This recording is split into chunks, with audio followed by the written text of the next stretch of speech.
Greetings, dear viewers. I'm Coil Quickcard, and welcome back to No Man's Sky.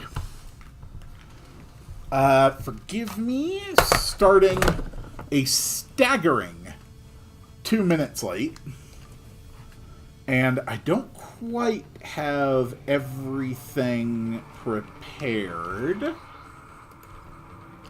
Just got to prepare a few additional supplies. There we go. And then I will begin my expedition. Yeah, don't mind me. I'm just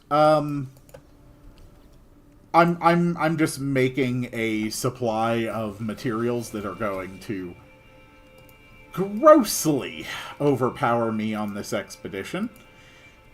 Because, you know, I've done so many of these expeditions. I think this will actually be either the 12th or the 13th expedition that I have done in No Man's Sky. And I really don't like having to start over again from scratch every time. So we're just going to make a bit of extra stuff to help us out. Then we will head to the anomaly and get it all started. Let's see. Let me make sure all of my audio levels and everything are okay. Does the music stop if I tab out? Yeah, audio stops if I tab out. Is there an option for that? Just like a general option for running in the background. Motion blur is an utterly useless feature that I hate in games, and I don't know why it's ever taken me this long to just turn it off completely. Let's see. No, I don't see anything relating to making it just run when I tab out. That's okay though. I've gotten everything that I need now. I am ready to start my expedition. Work ran later today than I had anticipated, which is why I hadn't already gotten all of this set up. Let's see. Audio levels look about right. Think we're all good. Let's summon the anomaly and get this new expedition started. So, yes, yet again, No Man's Sky has added new content. This is the latest expedition, which is basically like a special scenario that you can play essentially from scratch, although nowadays you're actually able to take some stuff with you into the new expeditions, which I think is nice.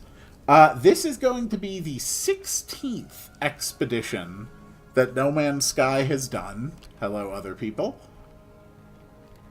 And it is the Cursed Expedition. It's also unique because almost all the expeditions they have ever done run for 6 weeks. This one only runs for 2, which is why I'm going into it immediately. Start an expedition to go on a journey alongside the whole community. Sign up for Expedition 16, The Cursed, to travel beyond the boundaries and cross over into a universe of haunting anomalies. 16 is an important number in No Man's Sky. Believe it or not, this game's narrative is basically cosmic horror. The entire universe of No Man's Sky, everything in it, and all the living things that dwell within are the creations of some kind of an artificial intelligence called Atlas. That intelligence is dying, and has been dying for who knows how long. And in fact, it only has 16 minutes left to live. But that is 16 minutes on its own level of reality. The universes that it creates, or simulates, or whatever, are nested so many levels deep, so far beneath whatever the true form of this Atlas is, that 16 minutes probably translates into an unknowable number of lifespans of an entire universe. So, yeah, it's kind of fascinating. Let's go ahead and dump in 30 exosuit expansions, 9,999 tainted metal, 30 salvage datas, 30 starship expansions. Did I ever actually make copies of the multi-tools? I don't think I actually made any copies of the multi-tool expansion slots like I wanted to. That is unfortunate, but it's not game-breaking. I don't really feel that I need to go back and change that. 10 cryopumps, because 10 cryopumps sells for 15 million units. Tainted metal can be refined into nanites, salvage data to unlock stuff, storage expansions, and let's see, what else is worth taking along? I also want to take one warp hypercore. I can just make copies of that. And, you know what? I think that's going to be enough to start. So let's begin the expedition. And give me 1 second while I go grab my cup of coffee, because I feel like I'm going to need it. Ugh. Again, I apologize for not having all of this in place earlier.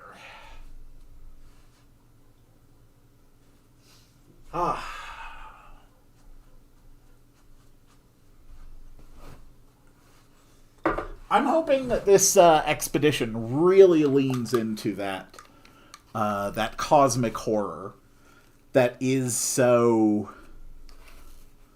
indicative of the storylines in No Man's Sky. Even the last expedition, which was the fishing expedition, creeped in with some cosmic horror at the end.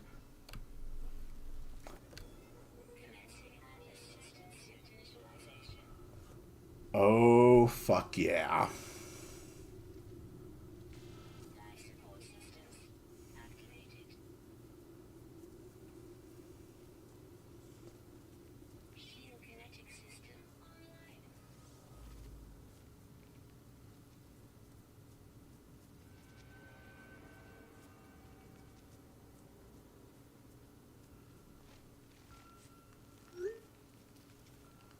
Ooh. Whoa, okay, that's a bit of a trippy start. Ooh. Okay.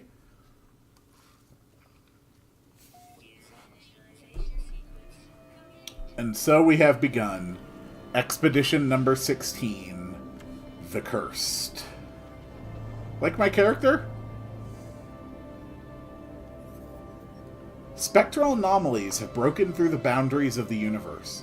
Fortify your mind against their advances, lest you succumb to the call of the world of glass. Alright.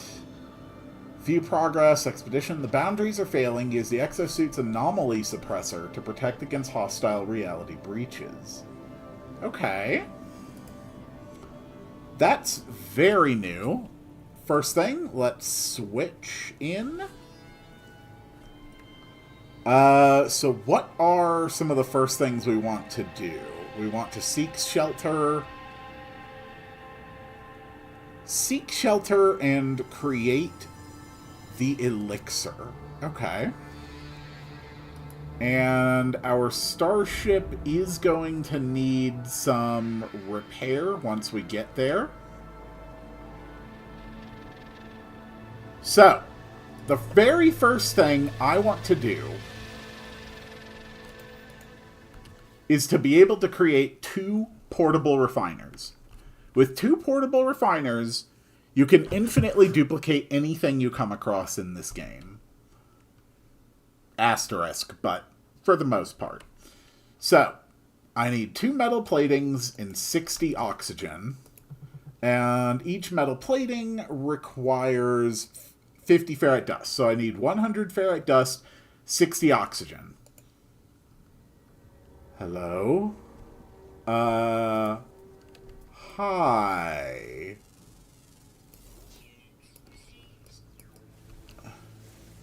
So these will give me bits of ferrite dust.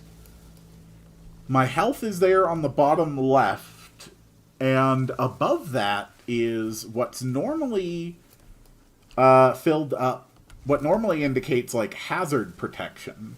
So like if it was too hot, too cold, too radioactive, too toxic, that's where it would show it. We know what you seek.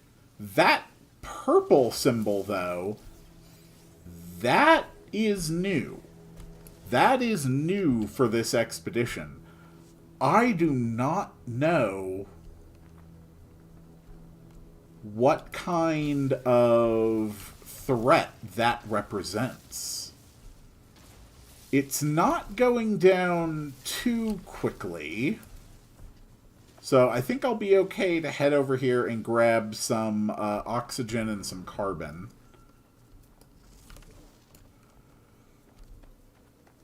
But I don't want to be out here for too long. Luckily, my ship is also in this direction. So here is a bunch of condensed carbon. That is absolutely fantastic to get. And oxygen. Yes. Does it hear us? Sir, I am busy. I am finding resources. I am finding things to save alive, okay? Just wait, okay? All right, some regular carbon.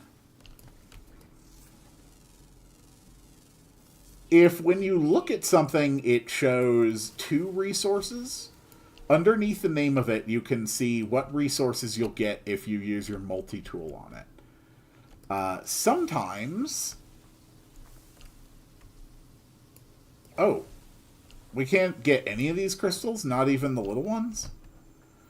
Sometimes it will show a question. So it says ferrite dust and then question.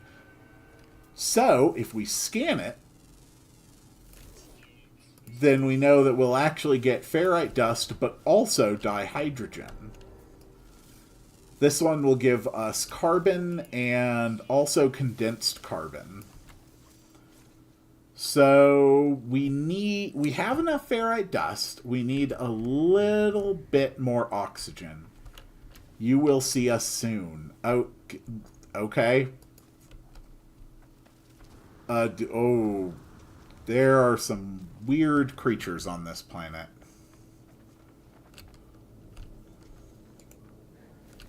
Whoa. Hi? Oh.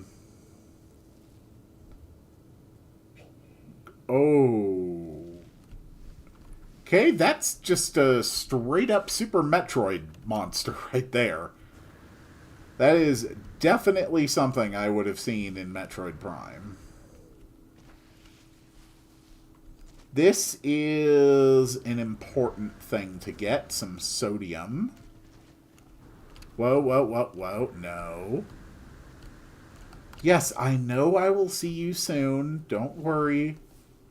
I'm going to work my way over to the ship.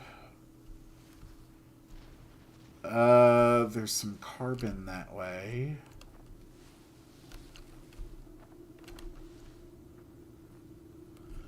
Yeah, the funny thing is, this is only vaguely weirder and creepier than normal planets I've landed on in this game. Ooh, everything in the distance is kind of wavy. Or, no, not everything, just those plants are wavy, and the stars are moving way too fast. By the way, what are you?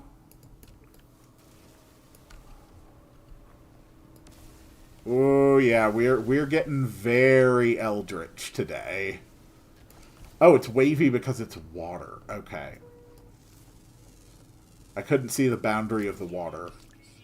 Cytophosphate and salt. Let me take a look real quick, see if we are going to have to deal with water. We are going to want hypnotic. Okay. We can hear you out there. Look, that's great.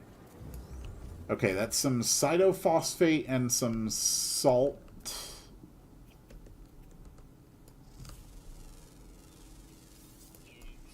We got some fishies. Really should not be pushing the luck. There we go. Okay, there's oxygen over there.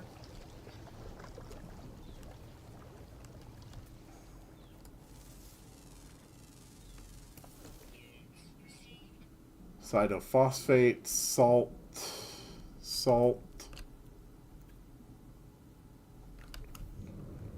There's already cadmium deposits on this planet. That's interesting. Cadmium is an essential component in creating some stronger engines. Okay.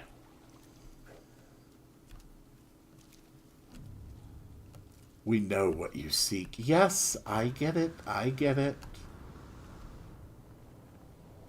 This is a weird planet. What will you give me? Oxygen? I mean, there's no harm. Come on. I was nowhere near that thing. I already have enough material that I've basically already won this game. We just make 2 metal platings, and then we create 2 portable refineries. And I can now duplicate anything in this game infinitely. Well, almost anything. It used to be you could use that system to duplicate upgrade modules.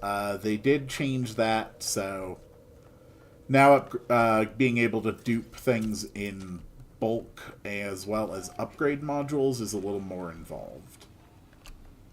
Oh, hello. Forget ship. Come inside.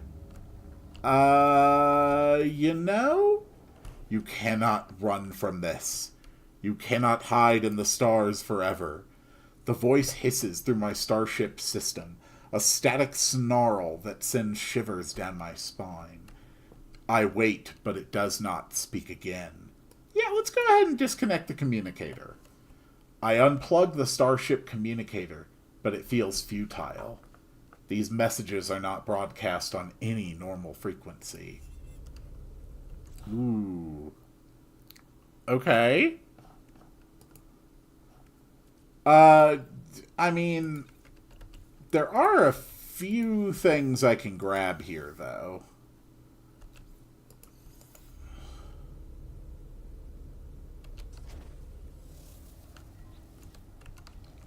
Alright. So, the first thing I'm going to do is actually turn off multiplayer real quick. And the reason I'm doing that is because portal dupe or refiner duping still, it honestly works fine when multiplayer's on. It's not like you're gonna get in trouble with anything, but if there's a lot of players in a single area, such as, you know, a starting planet in a new expedition, sometimes it'll make you, like, move the refiner to, like, a slightly different location every time you do the dupe. Which is just a little inconvenient. Doesn't really make it harder, but it does make it more inconvenient. And I don't like inconvenience, so we started with 2 Starship launch fuels. Now we have 32 of them. I really only need the 1 warp core to get started. But I could definitely use more basic stuff. But I don't really know what direction anything is good. Okay, you just go away. Oh, my beam is low. I mean, at the very least, I can throw some carbon in there. Alright. Let's check out this abandoned building. Oh, good. Of course it has whispering eggs. Of course it does. Spectral imprint. I approach the terminal on autopilot, almost as if my exosuit remembers being here before. The whole building feels like a place out of time, a fragment of another world. There are marks in the dust that lays thickly on the terminal, the trace of an imprint on its glassy surface. As I lean in to examine it, a voice hisses from within. We swim where the crimson eye cannot see. We swim where you long to be. The glass calls to you. It always calls to you. Yeah, I'm gonna just pull away from that. I snatch my hand back from the terminal, expecting the worst. But there is no other message. No sound but static. A sea of glass. Boundaries melting. Oh. We've learned to make the elixir of glass. A slight membrane has begun to form over this viscous purple liquid. Beneath its glassy surface, it swirls slowly, forming syrupy contents of its own accord. The elixir will maintain your local boundary integrity and prevent the intrusion of the horrors beyond. Consume the elixir with E or inject it directly into the anomaly suppressor from the quick menu. Okay, so this is the hazard I'm going to be facing, and it takes 30 dihydrogen and 10 shattered qualia to create. I don't know what shattered qualia is, but we finished our milestone. We found a place of rest. Interesting. And for completing it,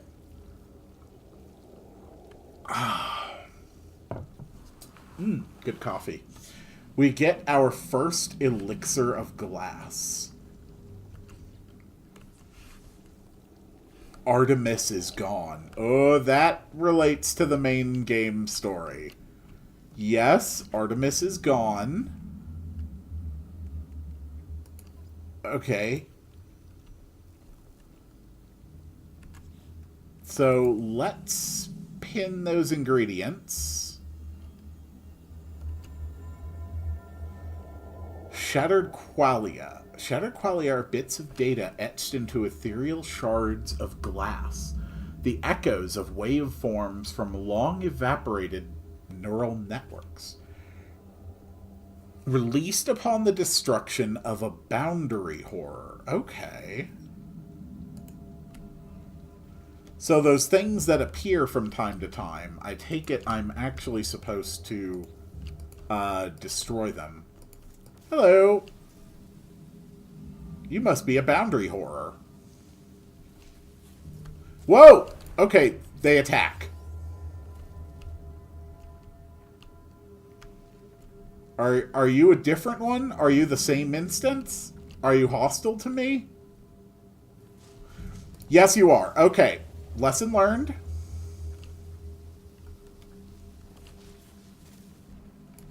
Okay.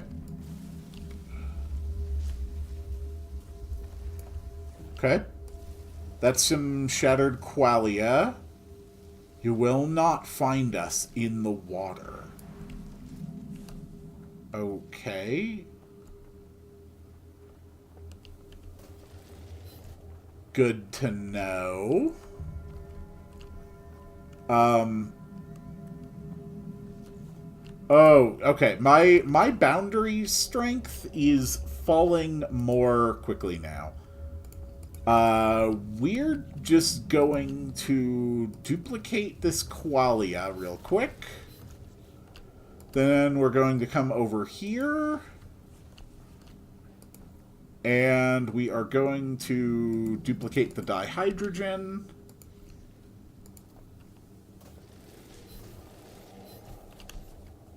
Okay. Hold on.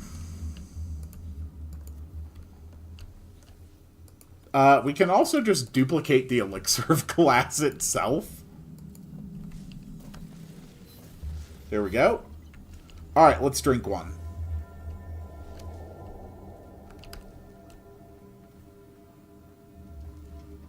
Okay. I drank the liquid. Okay, so the boundary horrors will become passive again when I drink the elixir.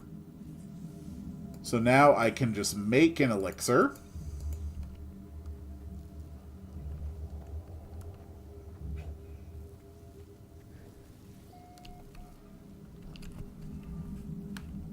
And what wasn't that one of the requirements?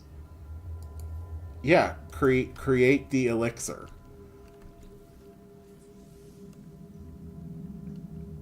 I did.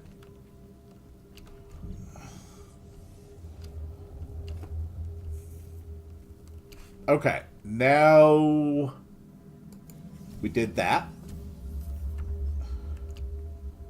So we get a few rewards. We have a prepackaged advanced mining laser. And a teleporter receiver unit. Okay.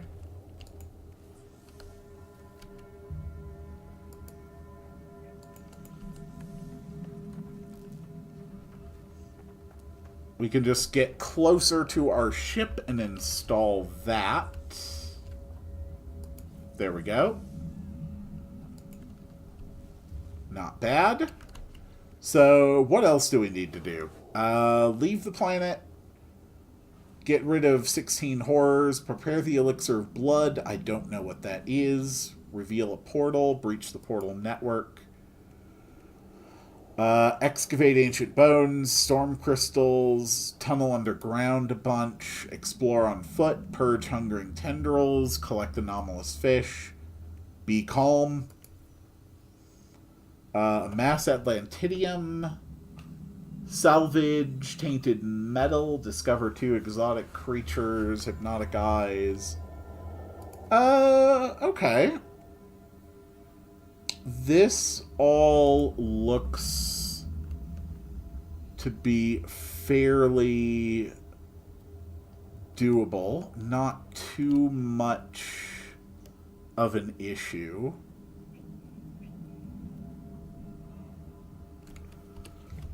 We are definitely going to need some more basic resources now. And while the process starts slow, ultimately just item duping ends up being the massively faster way to do this. We started with 25 carbon. We already have 100. We're about to have 200. Let's just take each of these basic resources and take the amount that I have of them over 1,000.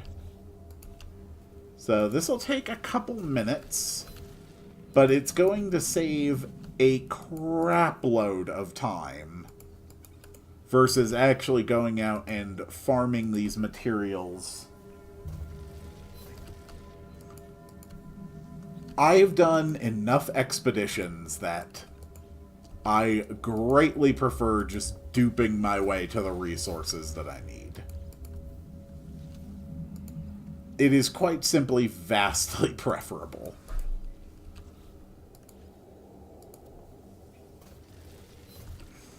We're already done with carbon, so we've moved on to sodium.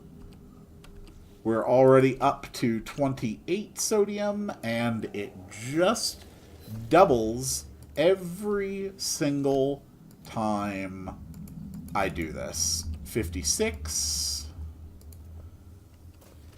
Now we're over 100.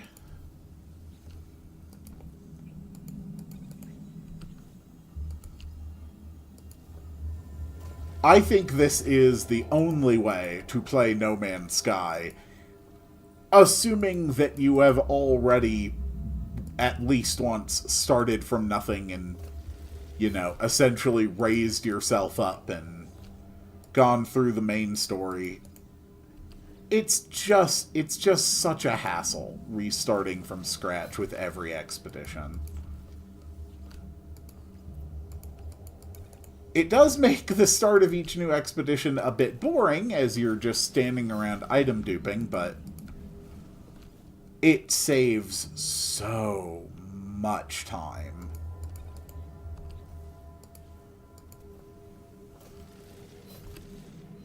I just realized... Well, tritium...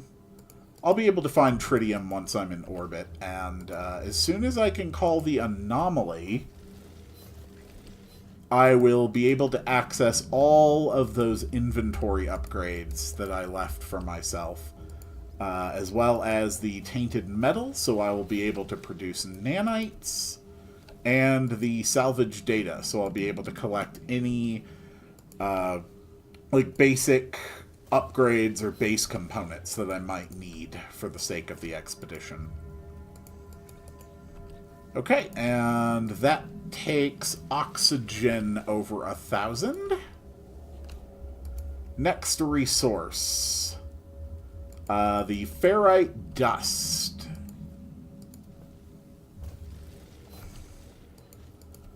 And the ferrite dust is also going to have to be refined into its other forms. The pure ferrite and the magnetized ferrite.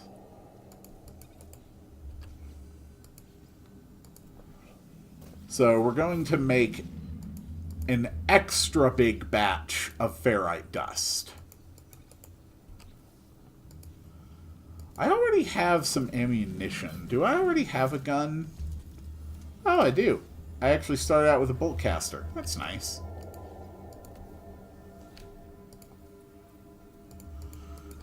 We're already over 350 ferrite dust.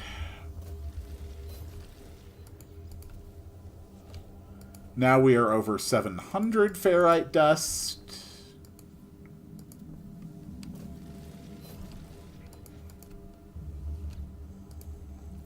$1,400 ferrite dust.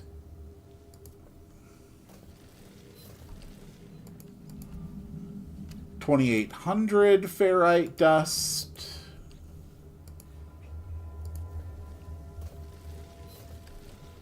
Okay. Now, for the next portion, we are actually going to do some processing. So let's get 1,000 pure ferrite.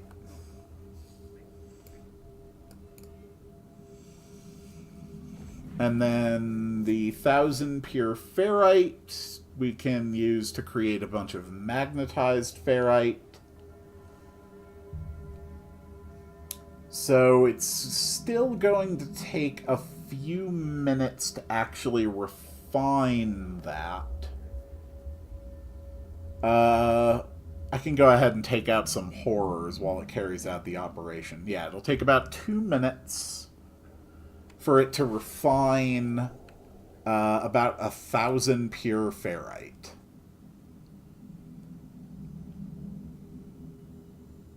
Yeah, that's plenty. Go ahead and start. Alright, Boltcaster. Where are you at? Okay.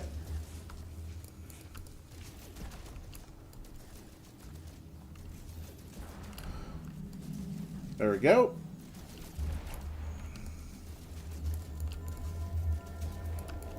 Reload.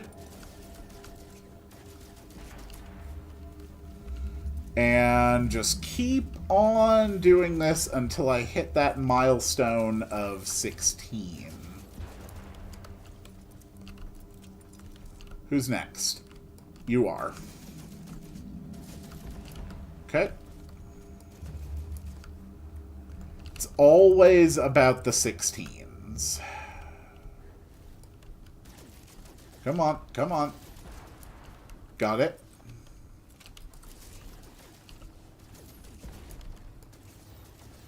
Come on. Time to take you down. We should be getting close.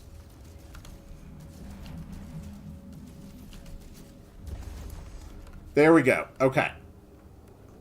That is 16 horrors finished. Another milestone done. We're just going to go ahead and put that in my inventory now. And dupe another couple of elixirs of glass real quick, because I have just angered a pack of weird space creatures. So we're just going to consume that. Now we're safe again. Now we have the recipe for the elixir of blood.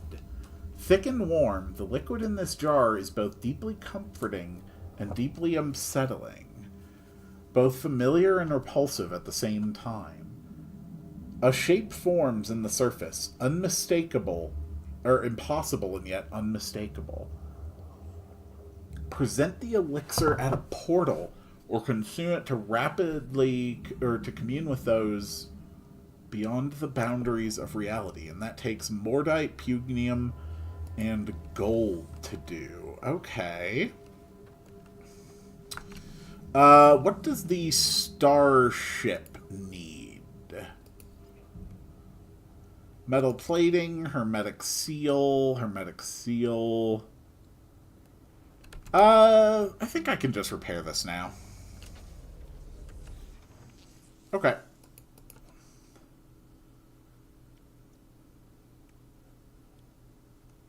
So, hermetic seal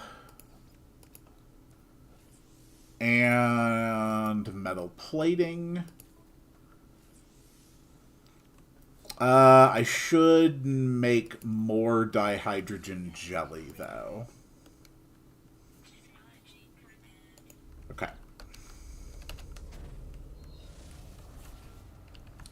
Dihydrogen jelly is one of those things that I am going to want to have a good supply of. Okay. Do not trust the portals. I think whoever is sending me these messages greatly overestimates how much I ever trusted these portals. We can also make some life support gel.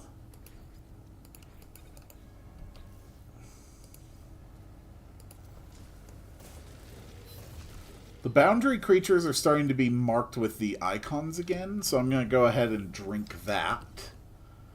I think if you let your boundary protection fall enough, they'll probably just become hostile anyway.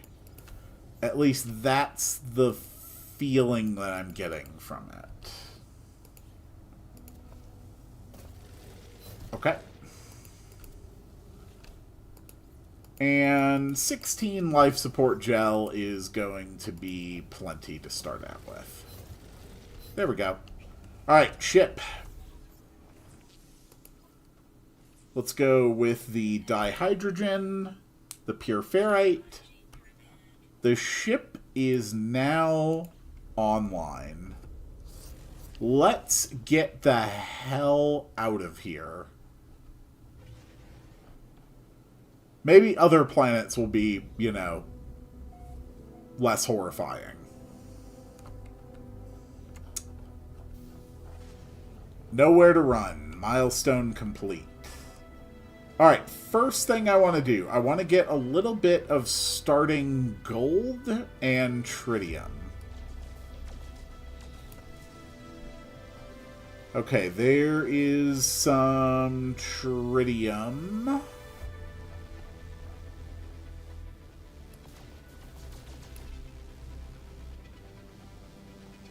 So I was able to see this thing floating in the skies.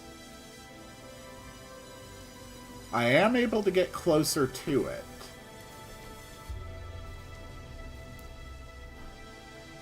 I don't appear able to actually hurt it.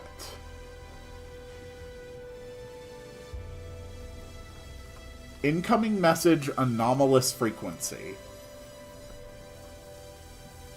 Remembering. A wave of calm washes over me as my communicator tunes itself to this beautiful giant.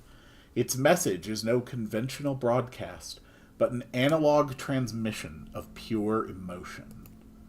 I let the feeling take hold as I contemplate the being before me. Huh. Kill it with fire! Well, let it never be said that I didn't attempt to kill it with fire.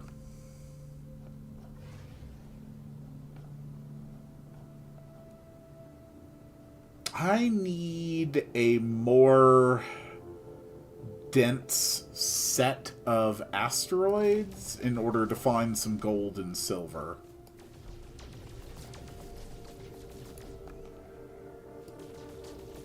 Oh, nope, this one has silver. Okay.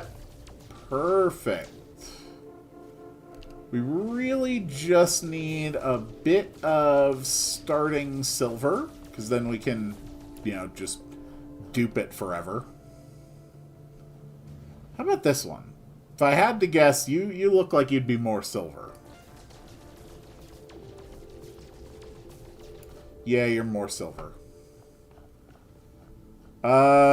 Any asteroids that look like they might have some gold? Maybe you?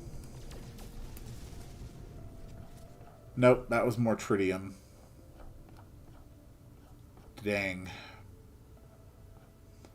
See, I don't know why Dr. Octopus had so much trouble finding tritium. It's like, just go into orbit and, you know, start shooting asteroids. It's right there. You don't have to, like, go and, you know, intimidate, like, a super rich guy to find your tritium. It's like, just do it yourself. It's that easy.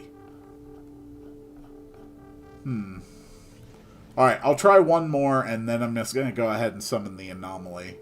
So I can grab my starting stuff.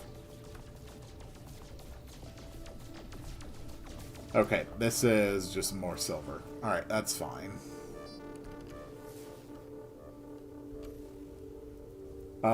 It will not let me summon the anomaly. Okay.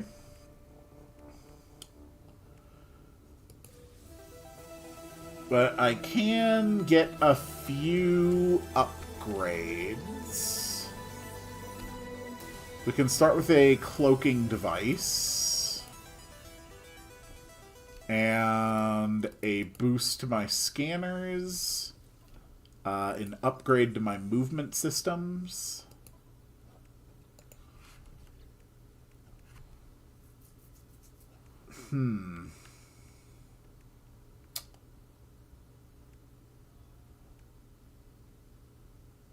So the next thing it wants me to do is to make that elixir of blood.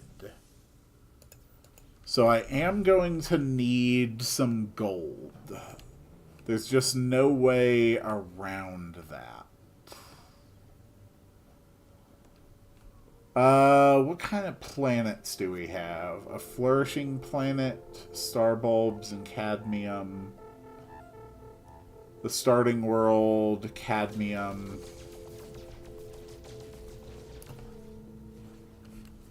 Is that it? How many planets are in the system? Oh. Just 2. Okay. Interesting.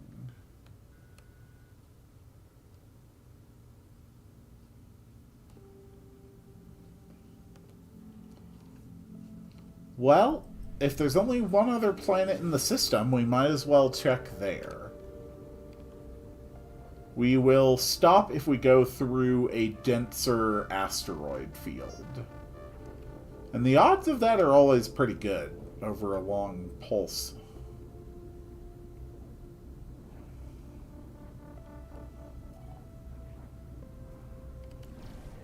I'm sorry, derelict freighter. Did I find a derelict freighter?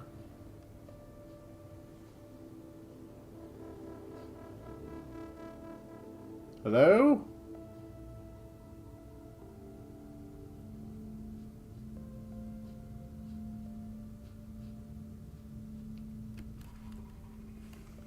It gave me a notification for a derelict freighter. Is that something I'm actually going to have to do for the purpose of the expedition? No, it is not. Okay. Then we're just going to keep on going.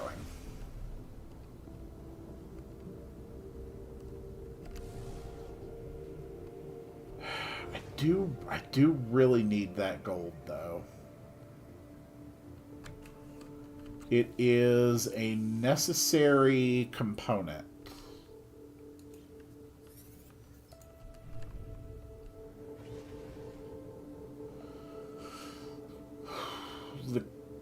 The Pugnium, that's going to be a little bit trickier. Because you get that from destroying sentinels.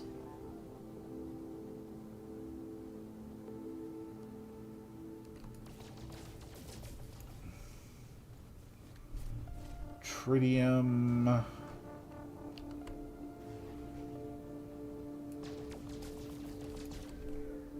Oop, here we go. Now we've got ourselves some asteroids. Alright, let's see if we can find some gold. Alright, perfect. There's a little bit of gold. That's all we needed to get started. This looks like a good spot to land. Down we go.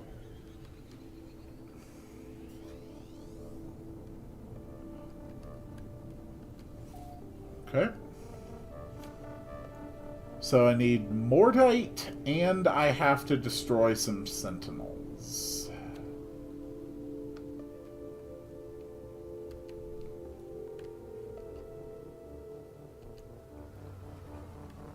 Landing safely.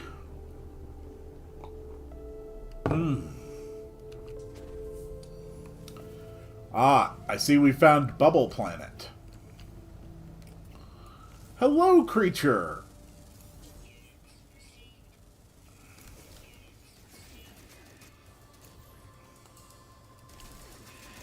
Hello. Okay, that is Mordite. And that just means I need the Pugnium.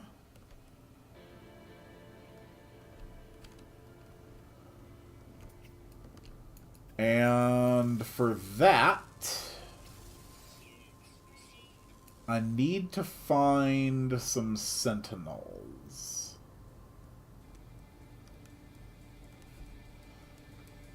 I should also check the anomaly.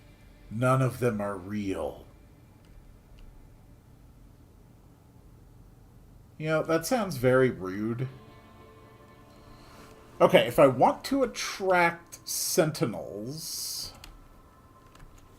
then the most efficient thing for me to do...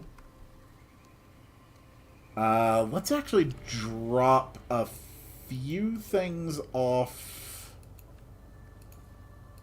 at the starship just to clear up a few inventory slots. There we go. So if I just go and keep killing a bunch of animals, eventually it's just going to spawn some Sentinels. Ooh, look at this guy. Oh, he looks so friendly. Kill him.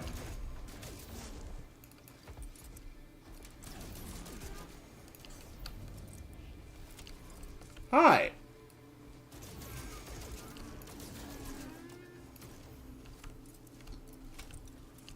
Yep, just kill all the local wildlife. This is how we make friends.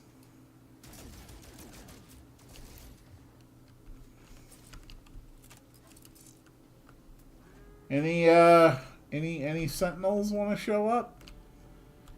Wait, are there multiple species of Skyworm? Oh my god, there's multiple species of Skyworm. You there! You look like a friend.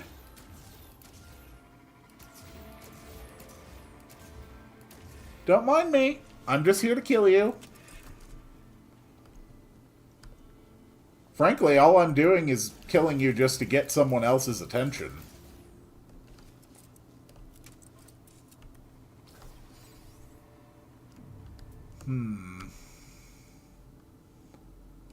I need Sentinels.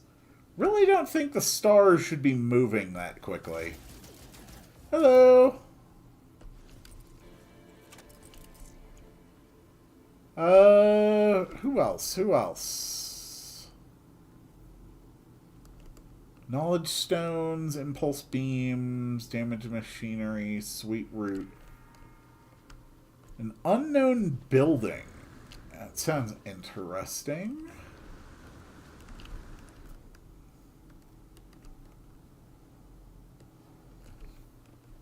Ah, hello. I mean, I should be able to find these pretty easily. Yeah, both these planets have high Sentinel activity. Or at least they're supposed to have high Sentinel activity.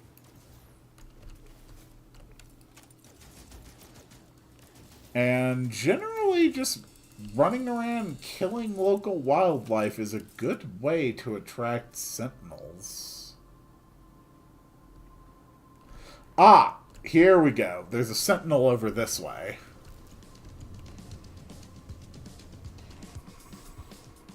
Nope. Ow. Dude, what did I ever do to you? Big jerk?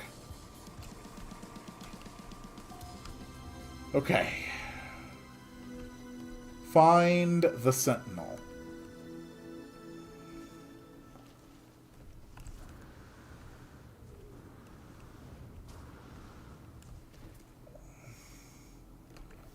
Yep, it's still a fair distance away.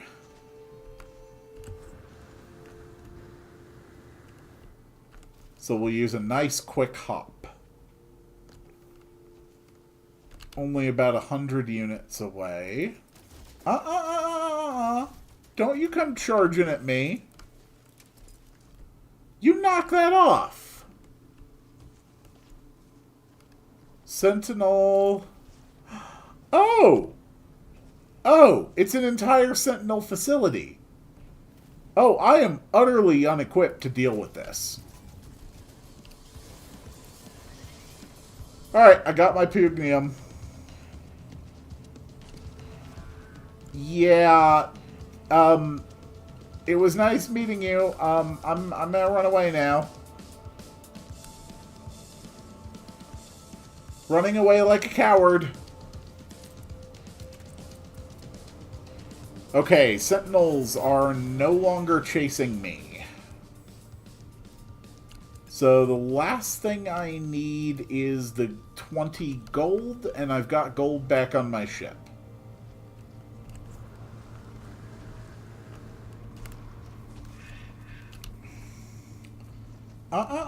Don't you come at... You knock that off. You big jerk. Okay, ship is this way. Woo! It's pretty trippy seeing how fast the stars move in this expedition. That doesn't quite seem right. Please stop sending me scary messages, okay? Look, I get it. You don't have to keep doing it, okay? Alright, so I'm not going to need these feline livers. I'm not going to need these proto-sausages. I'm not going to need these raw steaks. What I am going to need is gold.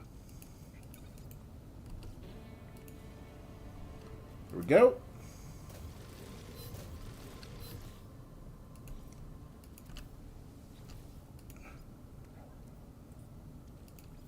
Just a little bit of gold duping.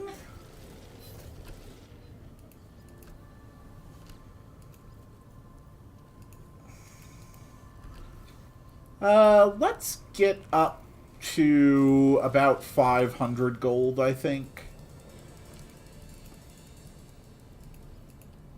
You don't quite need as much gold as other things, but still, it never hurts to have like a decent backup supply of stuff, you know? Okay, that's 128, which makes this 256, which means on the next one is going to be 512. There we go. And that is enough to make the Elixir of Blood.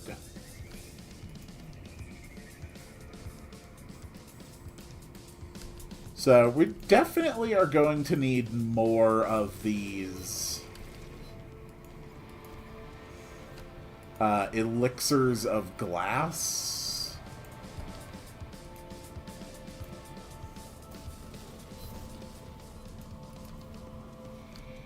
We're just going to go up to 8 of those.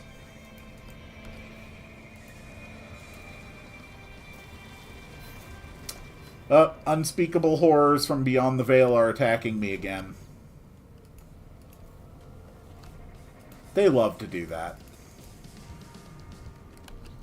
Alright.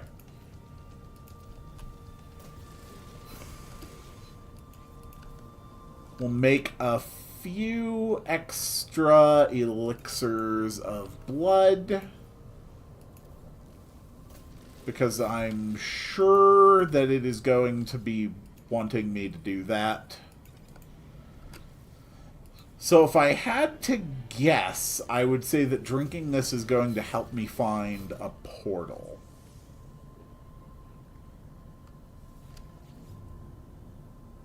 Okay, we've now learned how to make quicksilver. Okay.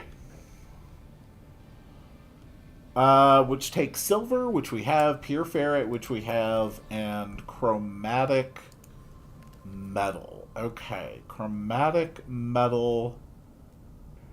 We're gonna need some cadmium. 473 is the closest so far.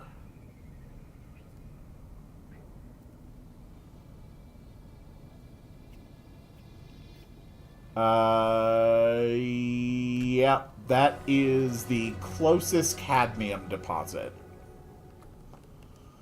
So let's go get some cadmium, and then I can use the refiner to turn cadmium into chromatic metal.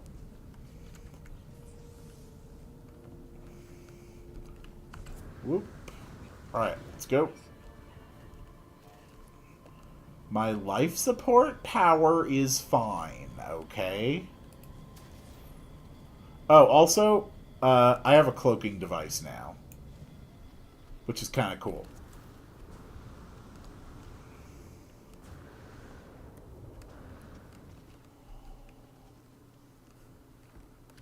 Swap to my terrain manipulator. I just walked over a spiky plant, apparently.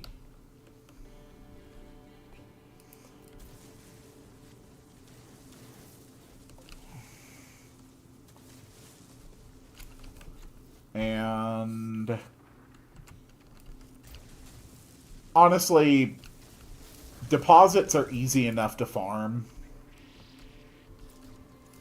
Dude, knock it off. What the hell?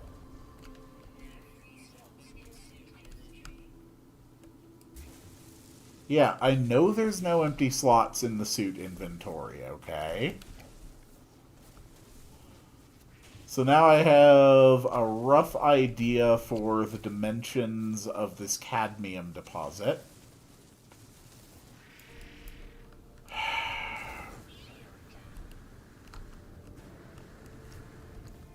Dude, seriously, knock it off.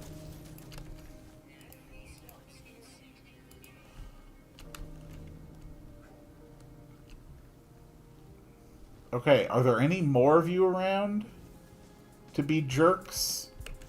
Ugh. Alright. Back to the terrain manipulator.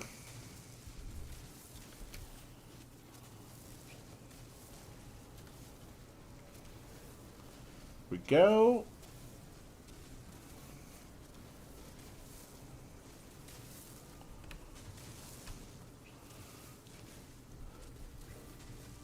With big deposits like this, it is generally worth just exhausting the entire deposit, or as much of it is actually willing to, disappear when you harvest it.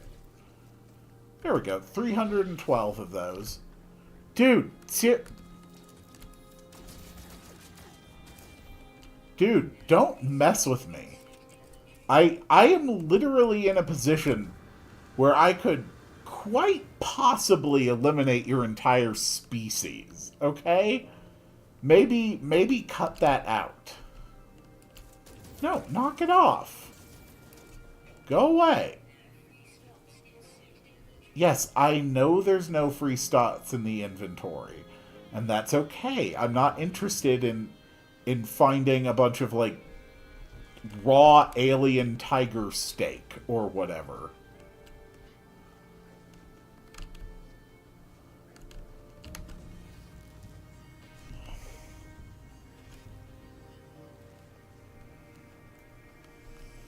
Okay. There we go. Yeah, so The Q button in this game actually, if you're running, it sort of like lunges forward. It's kind of like a punch. Or just like a simple melee attack. So, you can move really, really fast if you're sprinting, and then you hit Q, and then you jump. Lets you really accelerate very quickly. Okay. So I don't think I have a personal refiner. The Pugnium, I'm probably not going to need that anytime soon. The navigation data, I'm not going to need that anytime soon. The Shattered Qualia is basically just being used for the Elixir of Glass, which I can just duplicate. Mordite, probably not going to need that anymore. So instead, we can load up a portable refiner. Load up the cadmium. Fuel up the refiner. And let's get about 50 of these. Shouldn't be much of a problem. We're already at 40. And 50. Okay, back to the exosuit you go.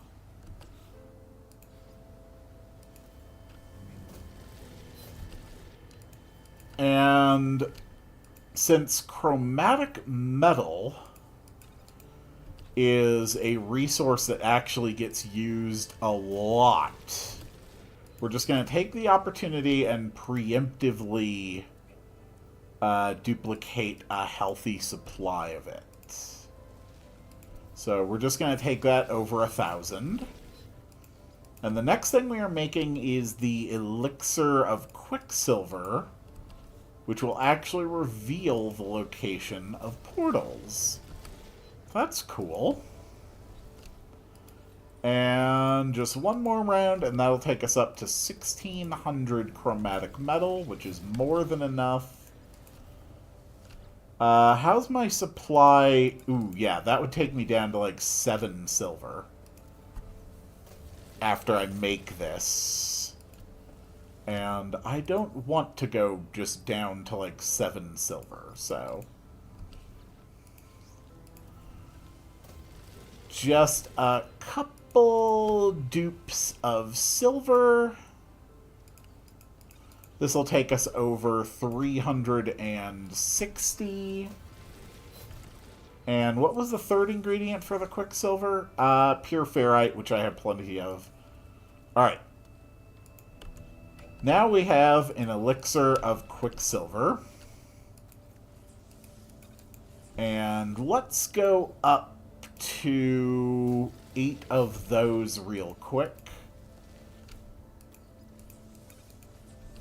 Since I don't trust that I won't need to use it again.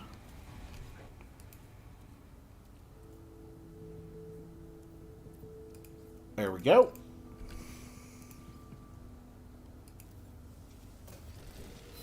Okay, elixir's taken. Let's drink the Quicksilver. The liquid's silvered surface forms a perfect mirror, your own face reflected back as you examine it. But the more you stare, the less perfect the mirror becomes. The face in the image moves. It blinks.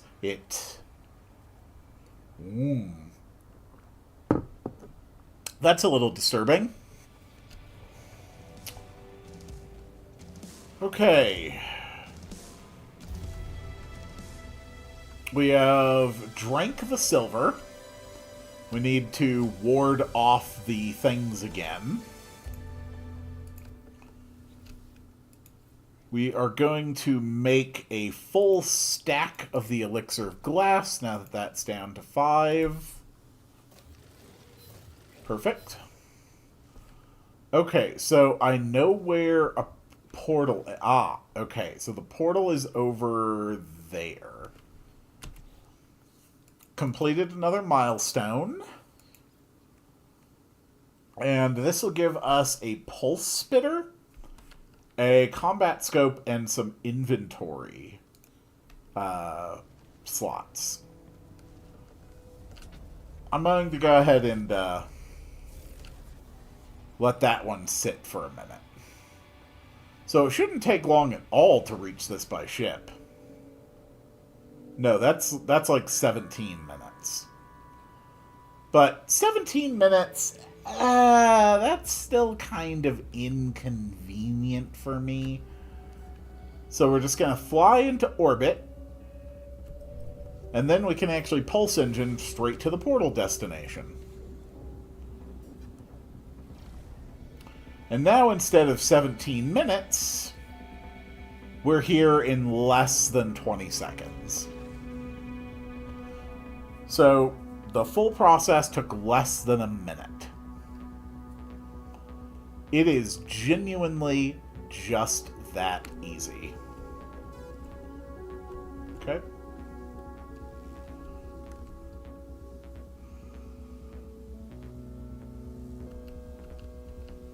Alright, now we just need to land. Dude, land. Thank you.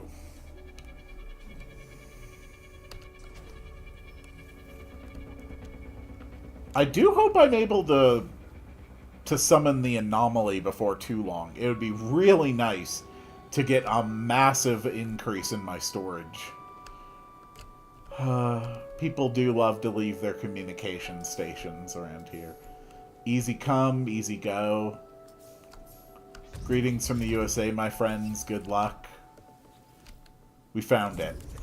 The portal shimmers as I look at it, never quite resting long enough for my eyes to process it fully. I must focus. I wonder, is the portal a doorway or a seal? A passage or a cage? The elixir of blood opened a way to communicate across the boundary. Will it be the key here, too? Yeah. Here, have some blood. I daub some of the elixir across the plinth. The stone seems to shiver in response before a voice calls out, resonating from deep within the rock. I followed them. I have to. You have to. We all would. That's why we here, after all. To discover, to see, to explore. And now it is too late. We will see you soon. Forgive me. Alright, sweet. Let's open the gateway. We know what you seek, anomaly.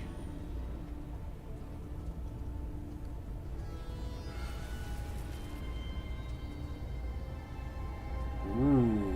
Enter the portal. Yeah, I mean, what could go wrong? This looks friendly. Hi, portal.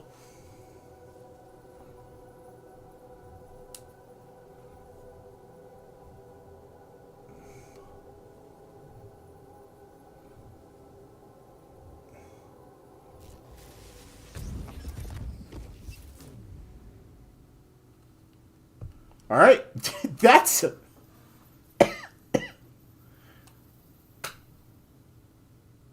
hell of a prompt. You know, just reinitialize reality. Sure. Why not?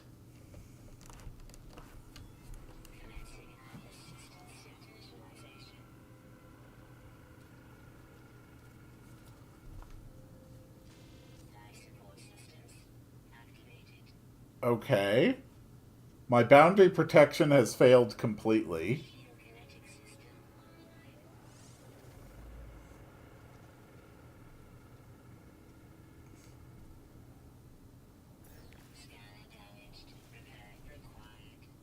Really?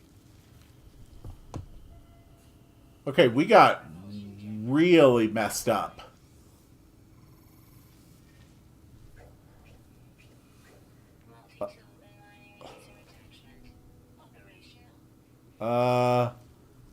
Hi, everybody. Okay. It actually did a... Okay. Whoa, whoa, whoa, whoa, whoa, whoa, whoa. Okay, no. You guys need to bug off. Okay, boundary strength is back up. And there's a storm coming. So I got a notification that some of my systems were damaged.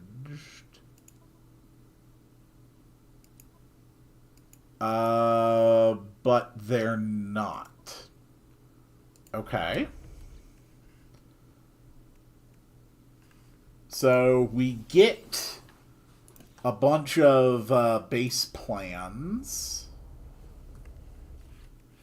And that is phase 1, and for completing that, our reward is a few posters, I guess. So, we want to spend time with low boundary. Collect storm crystals. Oh. Oh. Oh. Are there storm crystals out in the storm right now?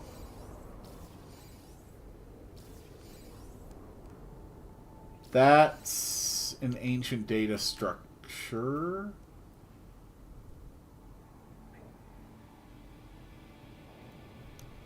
That's a natural burial site. That's good. Okay. But we do need to spend some time tunneling underground. So I might as well just start doing that. I am all about trying to optimize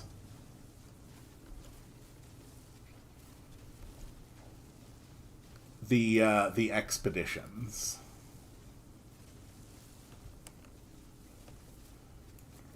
I'm also going to have to survive for a significant period of time with my boundary protection very low. And apparently we can have storm hazards on top of regular boundary failure, which is unfortunate. What? How even is my... Oh. Okay. Apparently I don't even have a hazard protection system. I just exclusively have the anomaly suppressor. Interesting. Alright. Natural burial site is just ahead.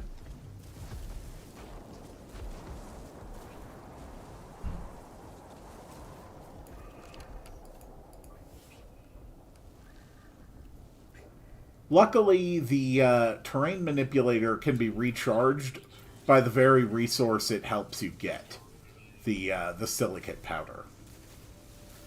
So it's an extremely efficient tool. The natural burial site will give me some ancient bones.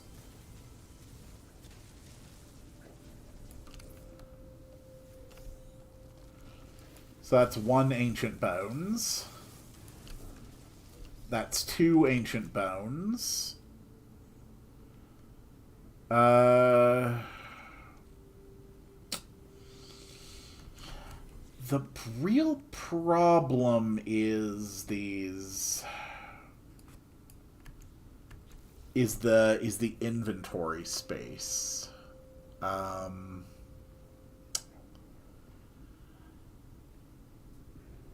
Yeah. Okay. Okay. If I just drop my 2 refiners, that's 2 pieces of inventory space I can unlock. And then if I just put something in them, that'll let me collect this reward, which includes 3 more inventory slots. as well as the pulse spitter and a combat scope. And the pulse spitter is nice and efficient. Okay.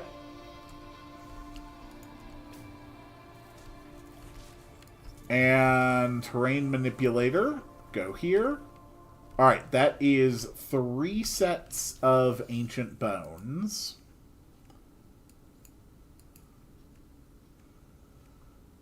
Oh, I never actually clicked on this written of blood thing.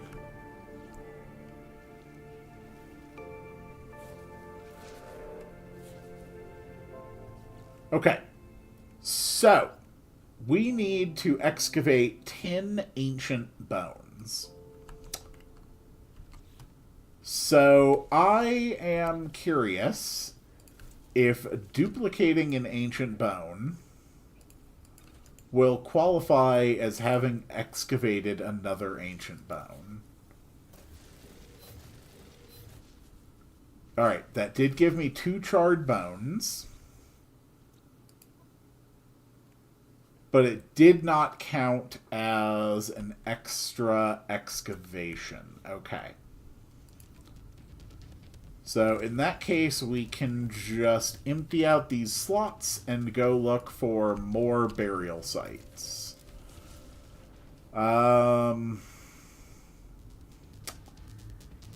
Where can I find another burial site?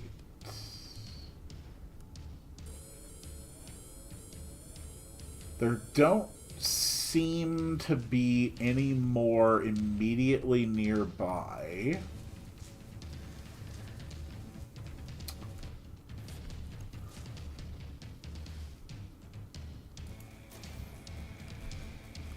Let's swap to the pulse spitter in case I get locked into a battle.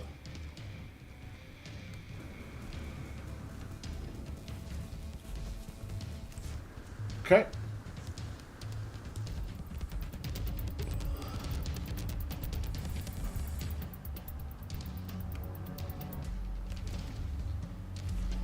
That's fine.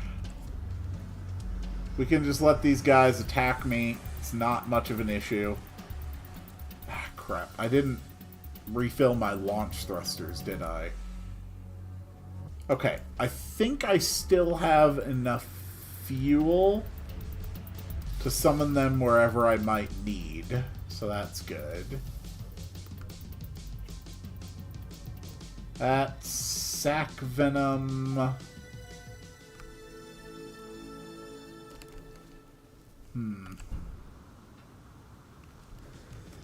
Okay. We reached our low boundary strength. And yeah, things are getting pretty weird.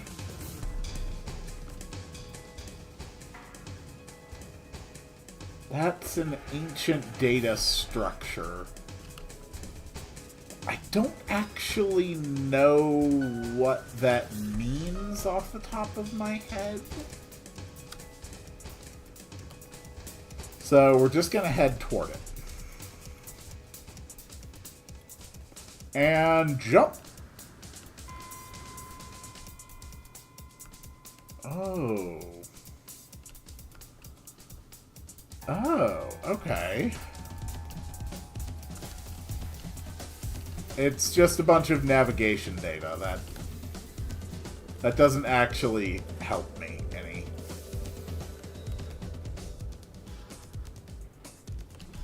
Any other natural burial sites?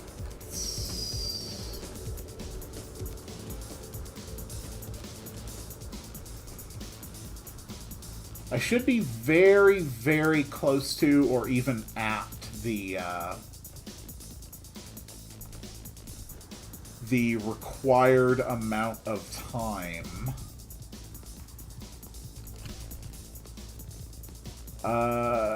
Yeah, we still need more seconds. We're very close. Stars are freaking out again.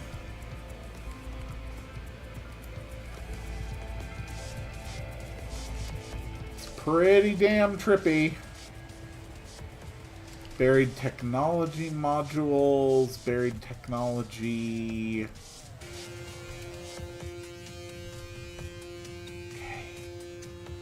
Keep going, keep going. Okay, okay.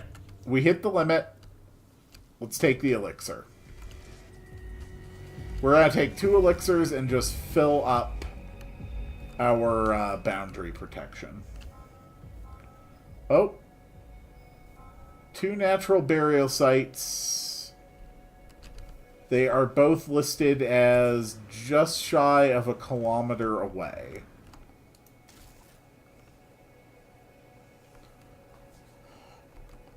Shouldn't be too difficult to get.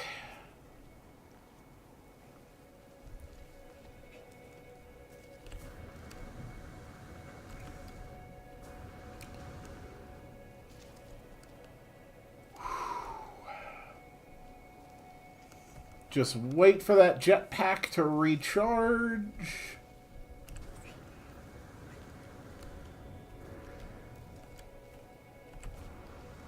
And then we can do the quick hops.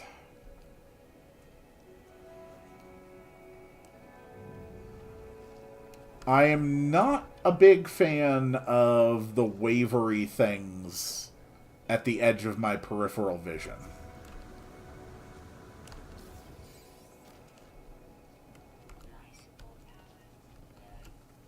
Alright, alright. We'll top off life support.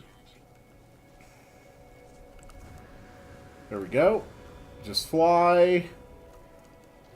We've almost reached the burial site.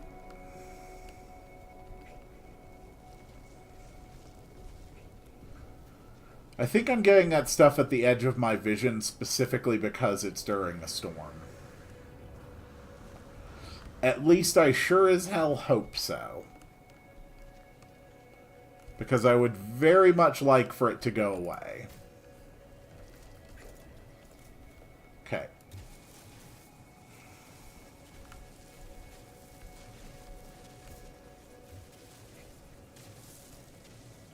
Okay. Ancient bones.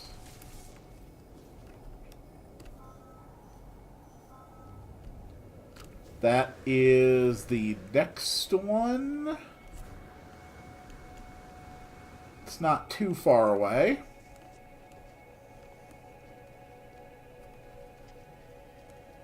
Hey, cool. I've had 16 viewers throughout this stream, with an average view duration of 27 seconds. See, that number is suspiciously not 16 related. Oh my god. These damned boundary entities. Okay. Just keep going. Just keep going. A finely preserved skeleton. A manufactured artifact adorned this magnificent skeleton in death. Was it once an intelligent life form? A beloved pet? The bones alone are inconclusive, but this is nonetheless a remarkable find. Cool. Let's dig over here. Ancient bones. Thank God. This thing obscuring my vision better damn well go away. That's worth 1,000,000 units. That is really cool. Anyway, get rid of it. I have more important things to put in my inventory than the bones of the dead. Okay.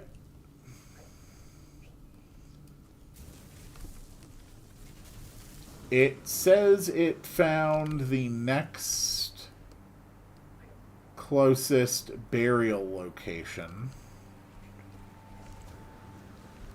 We are only at 7. We also need to tunnel underground a bunch. The rest of this looks like it'll be easy enough to get.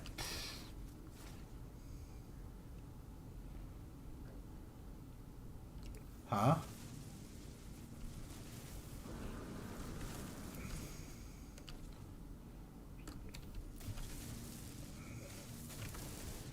I mean, it's basically trying to tell me that there's a like a boundary right here. There isn't.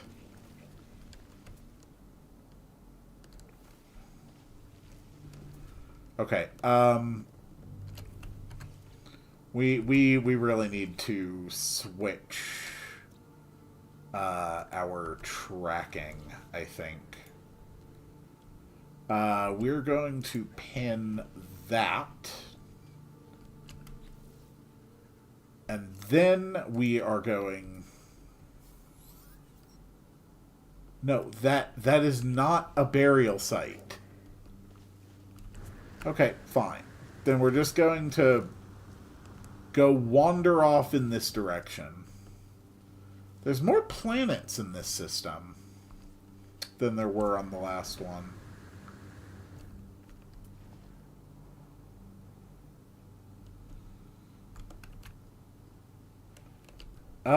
Oh.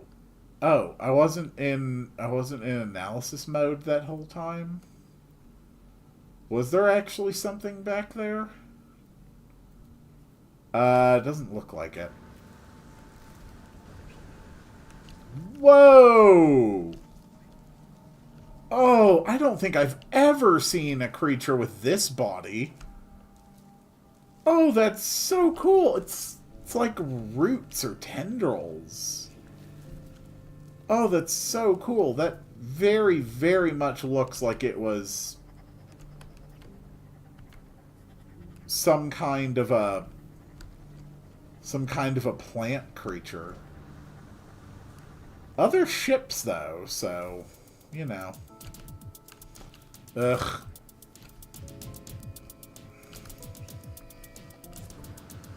There we go.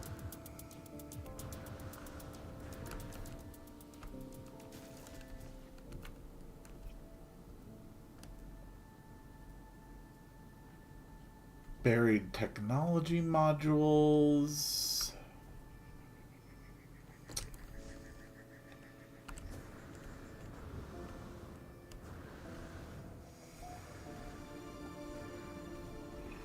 Here we go.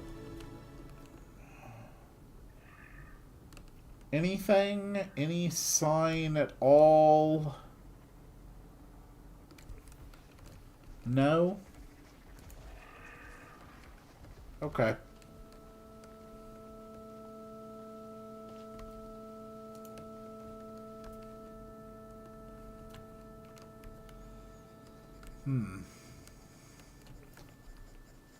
I mean, I know that ancient bones can be found on this planet.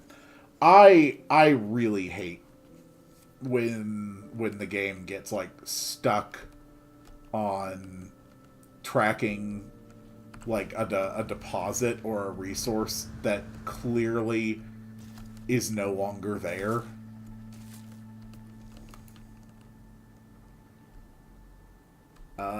Anything at all?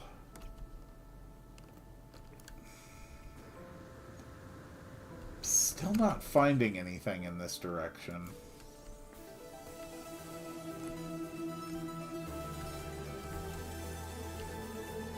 We got a pulse engine and an auto charger for the launch thrusters.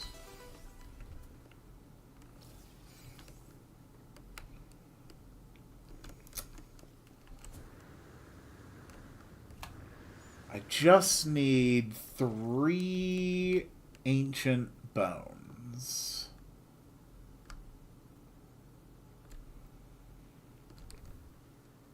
Just 3 ancient bones.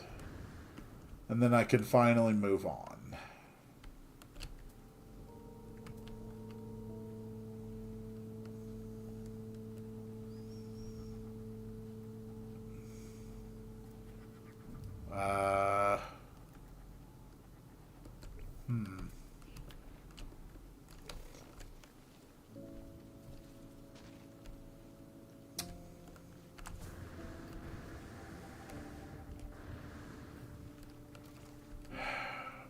Sometimes it just does this when it comes to excavation sites.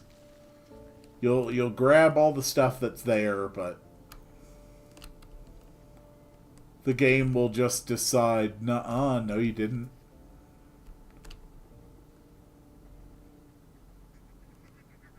And it's still trying to point me over there. Which is now just like a full kilometer away. Okay, you know what we need to do. Going to unpin that. Let's start a different tracking instead.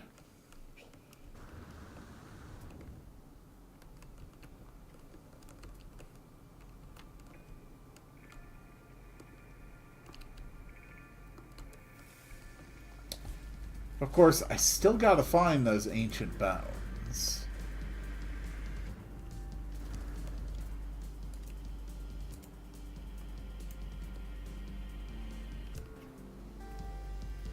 I cannot tell if these boundary entities want me or severely don't want me.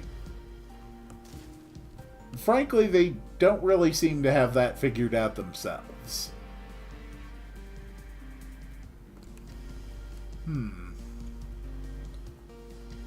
Interesting. Excuse me, sir.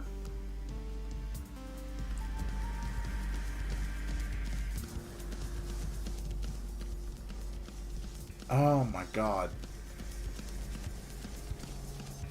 Nah, you know what? Screw it.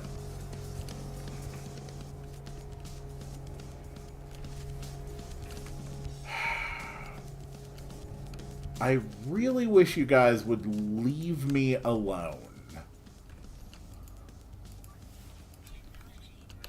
Okay. Let's install these things in my ship real quick. We have the pulse engine upgrade. No, 2 pulse engine upgrades. As well as an auto launch charger. Okay.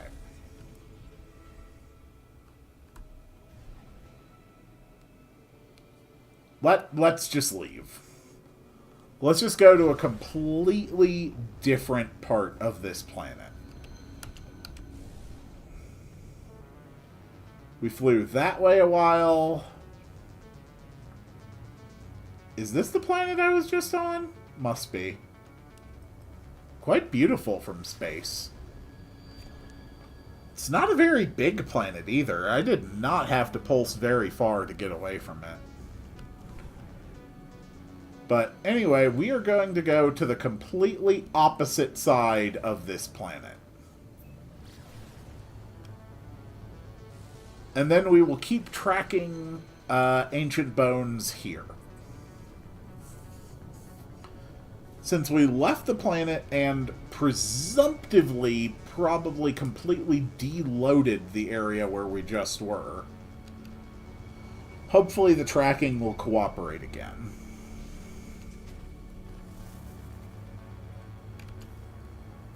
And we might as well recharge the launch thrusters as well. And I've got enough tritium to recharge the pulse engine. Okay. So, do I see any ancient bones immediately? I do not. So now let's go to the ancient bones tracking. There we go. Okay, it found a new deposit. That's what I want to see. But, of course, we still need to finish that milestone for tunneling.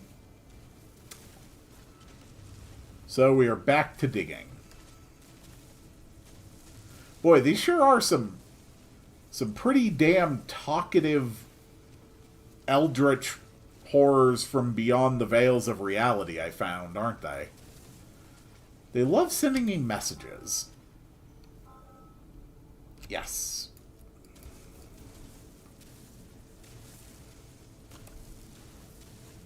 Just keep going. Just keep digging. Just dig in a line.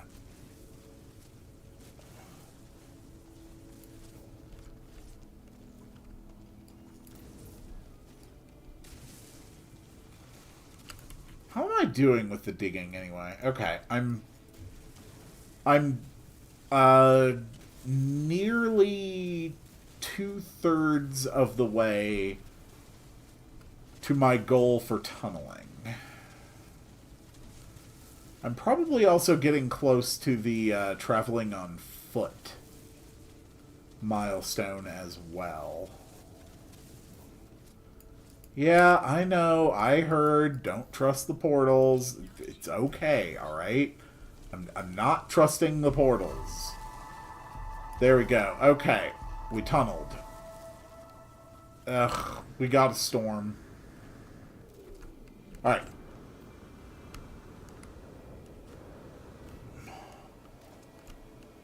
Almost there. Alright, and there is the milestone for walking.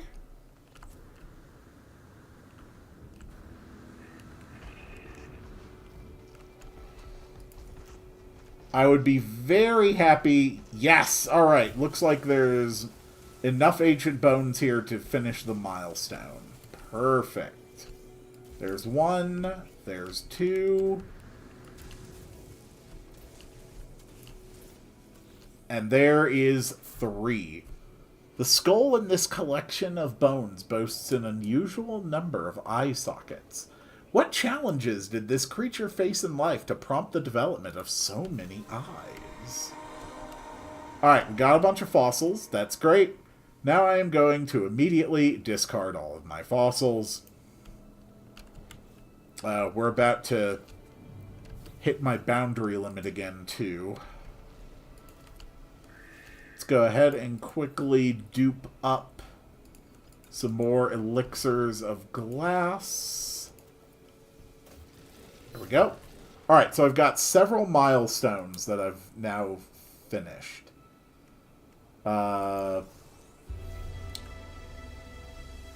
We get some pretty good stuff for that. Hazmat gauntlets, so I can grab more resources and upgrade to my scanner. We have also got a personal refinery unit, some glowing minerals, and some salvaged data.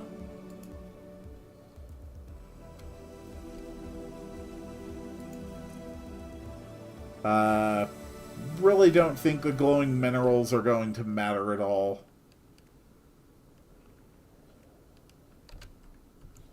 And our next objective is to gather storm crystals. And this one will give me inventory slots, which sounds very appealing. Alright, so what kind of planets do we have in this system? Vile Brood, so that'll probably have hungering tentacles. That's got activated copper, so this one's going to have extreme storms, which means storm... or that one. Either of those 2 planets... Atusiu or Urston.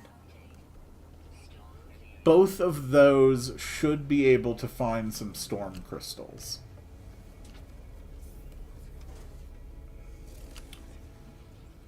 And if I'm very lucky, I am now able to summon the anomaly.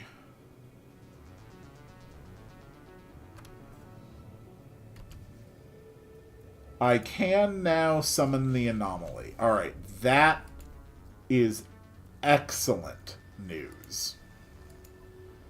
We're just going to put a glowing crystal there.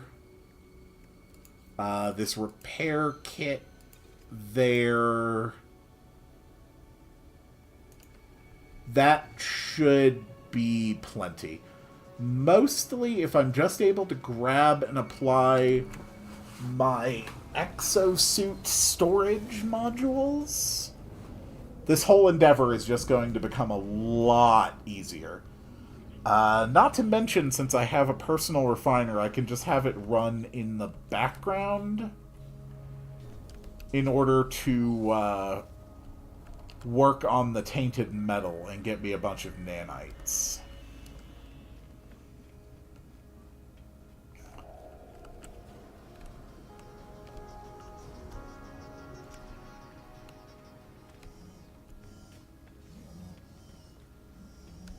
Oh, right. It helps if I actually grab my stuff first.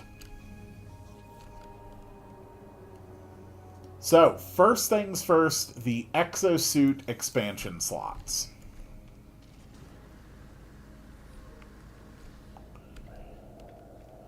And can I just apply those? No, I do have to go to an exosuit upgrade station.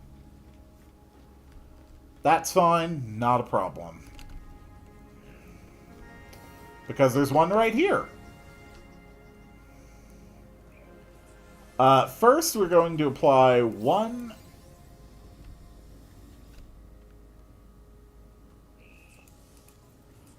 2, 3, 4, 5, 6 technology slots, just in case I need them. And the rest is just all going into the beautiful, beautiful inventory. Oh, yeah. Perfect. Now we can collect this reward, which also gives me more exosuit inventory slots. Perfect.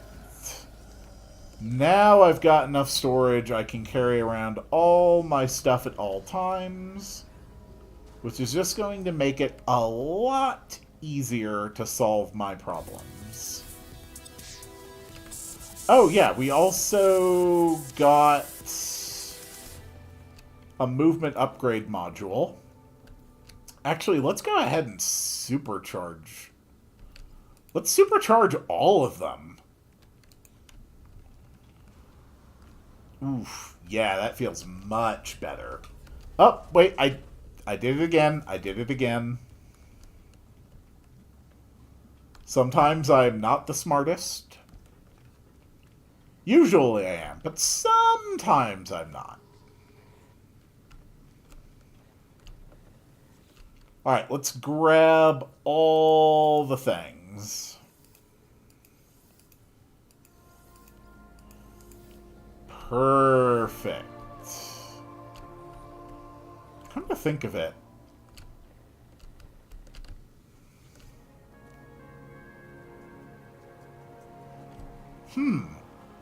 I can just straight up copy my unbelievably overpowered, super upgraded mega ship for only 2,800 nanites. Interesting.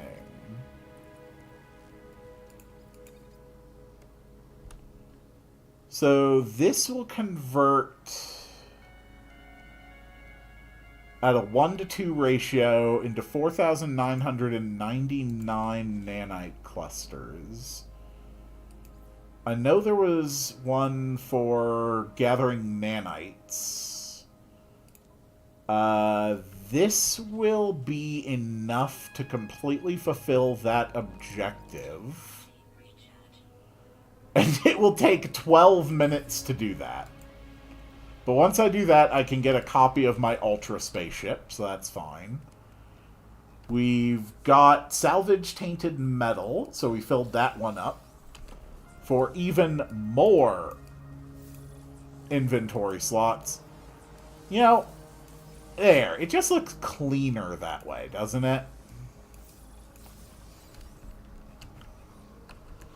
I also got rewarded with some ice cream.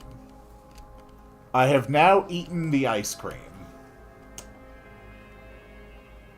So, yeah. yeah, hungering tendrils.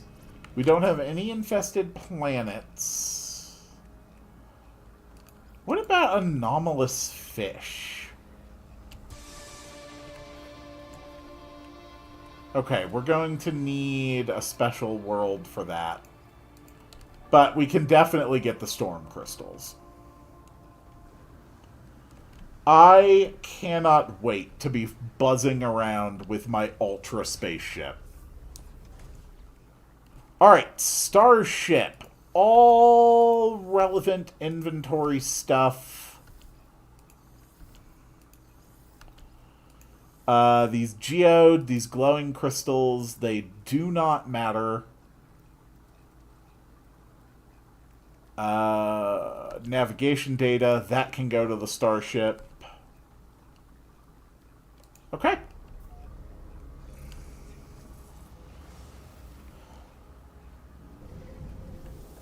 So, I'm not even going to need these Starship expansion slots then, because I'm just going to make a copy of my own. Of my own regular ship. Actually, it's fitting for this expedition as well, because it is a corrupted Sentinel ship, too. Okay, so I need...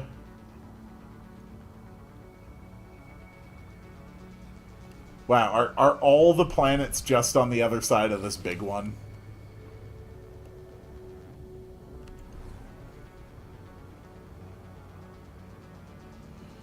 Yes, they were. Okay, this is a storm planet. That is also a storm planet. Honestly, I kind of like the look of this planet. We haven't gotten nearly enough radiation.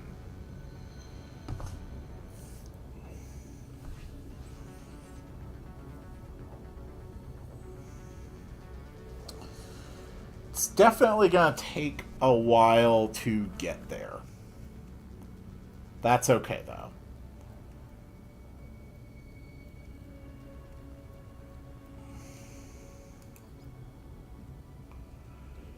You need some more fuel. We're just gonna top you off. Still another 9 minutes before I finish my nanite clusters. An object of interest. Oh. It's just a trader.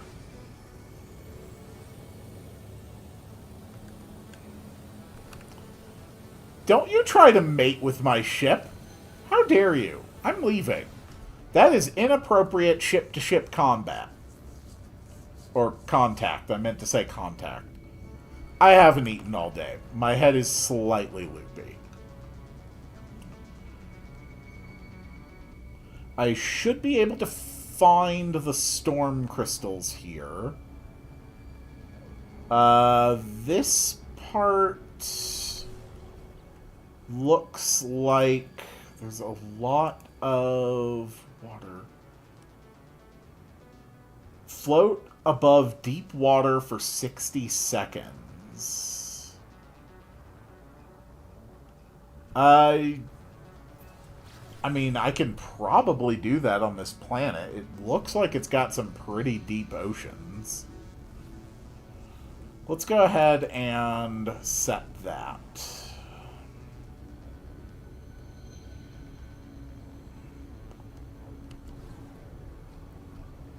Oh, okay, that's a lot of asteroids. Come out of hyperspace in the middle of an asteroid field. It happened to Han Solo, and it happened to me.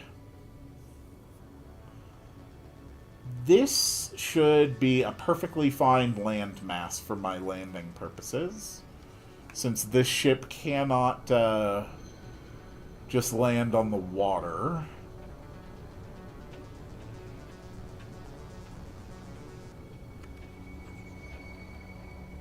Okay. Doesn't exactly look very deep.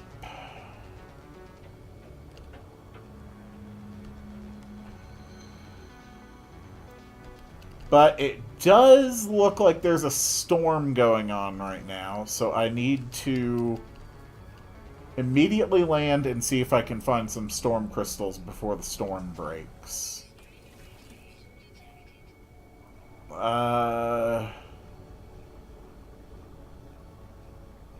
Storm crystals, storm crystals.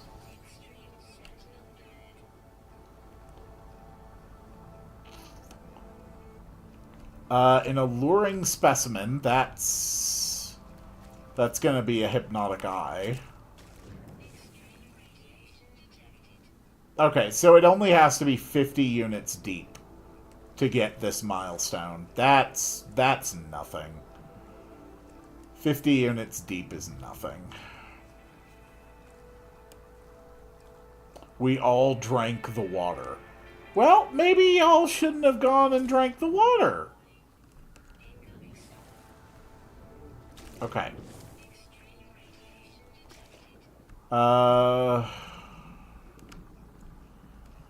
Better to get the alluring specimen.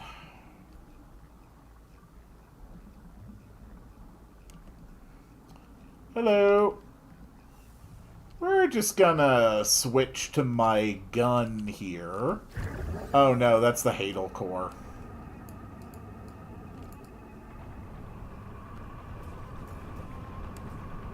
Whoops. Wrong thing.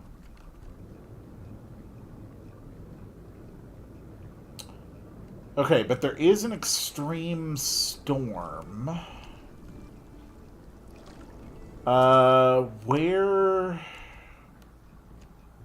does the water seem deepest? That is a pretty deep hole. Yup. That's the one. 50 units deep at this spot. We just go to the surface of the water.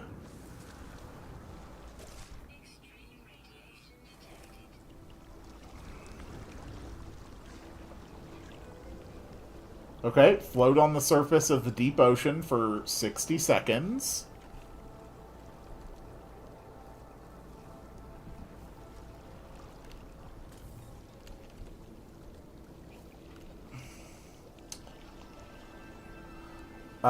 It doesn't appear to be counting.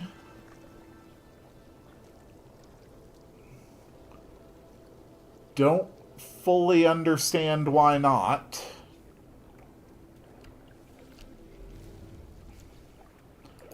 Yeah, we're just gonna put all our elixirs up here.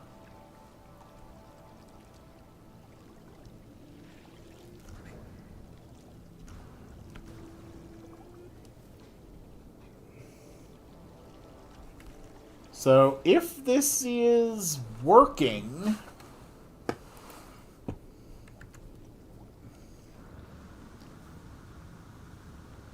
When it says float over the surface, does it mean I need to be in the air? No.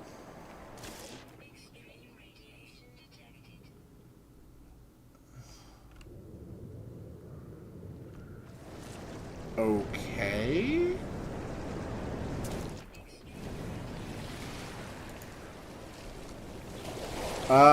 So there's something about this that I do not quite understand then. I guess it might mean that I have to float on, like, a fishing rig, which I cannot access right now, so... So I guess we'll just return to the focus on finding storm crystals.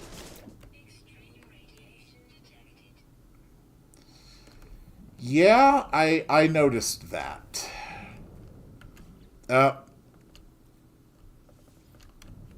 Eldritch horrors want to bother me again.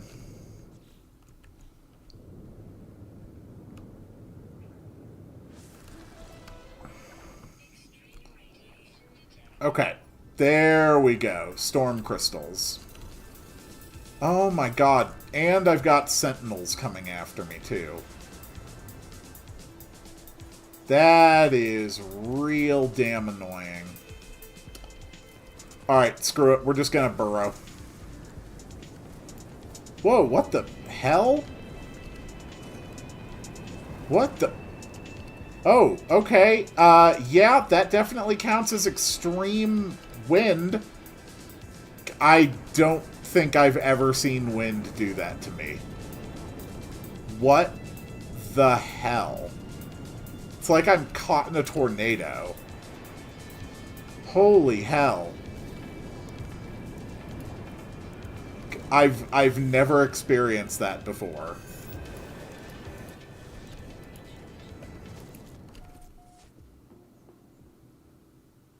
What the hell?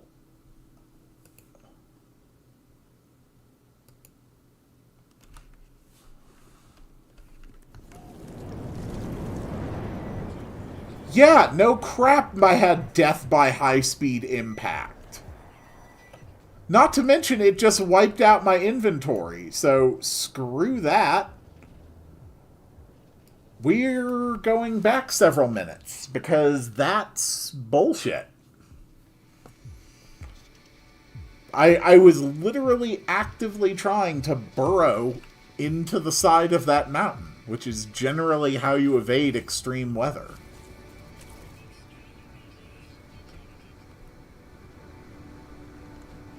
Like, my god, that was just stupid.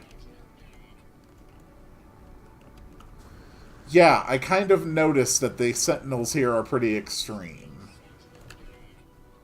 Yeah, I noticed.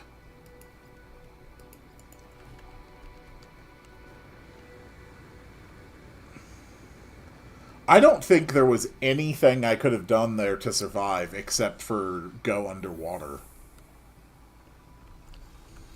Gravitino balls, don't need those.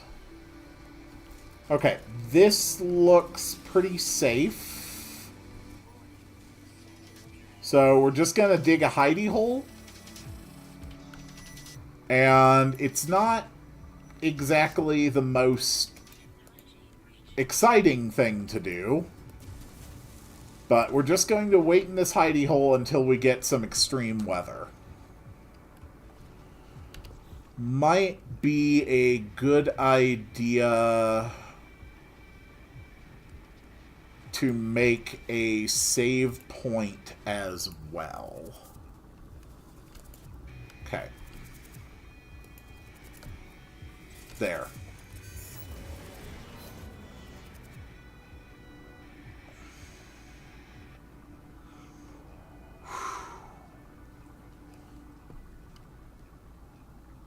Damn sentinels are up there. I had no idea Windstorm could do that. That was really crazy. Yeah. That's okay, though. We will just calmly wait for some extreme weather. Is there anything I can focus on while I wait?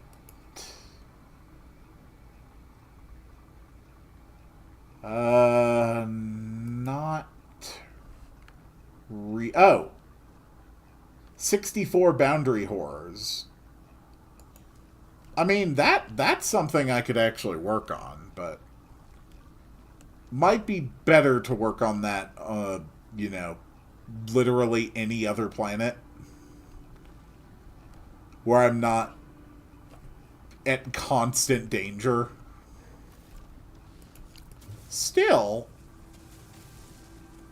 if I can just, like, burrow out, like, a wide enough area, I could probably get the boundary horrors to spawn in here.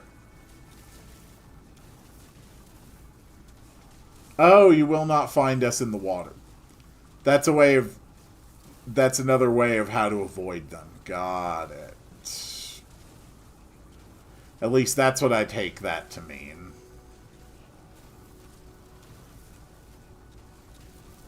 Okay.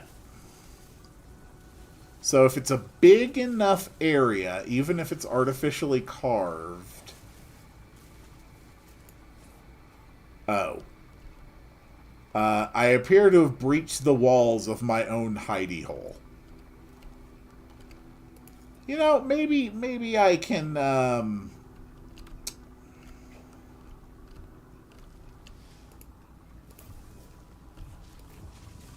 maybe I can, you know, just, like, fix the wall a little bit.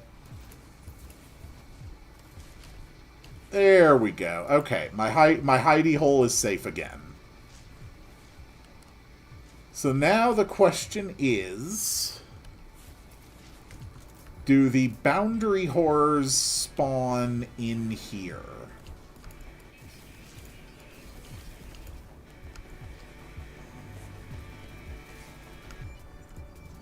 Yeah, I noticed that the boundaries are failing.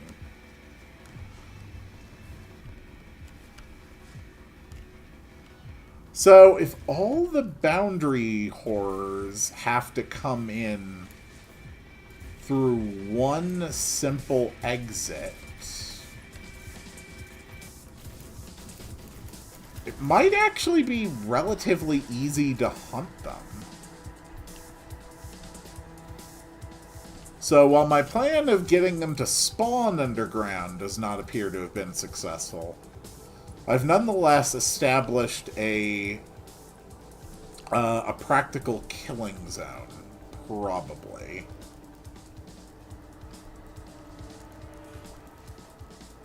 It doesn't seem like they're able to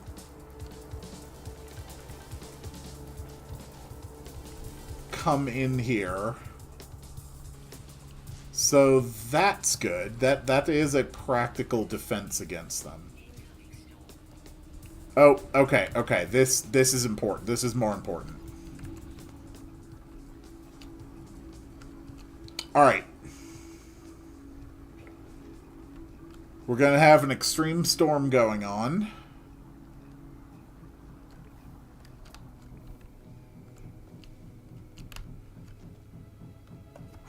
The storm is nearly upon us. We're going to get those storm crystals. Okay.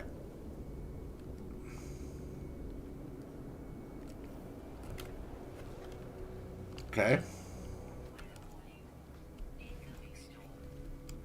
Yep, extreme wind. There's storm crystals over there. Are there any closer? Those ones are pretty close. We're just gonna burrow to those storm crystals.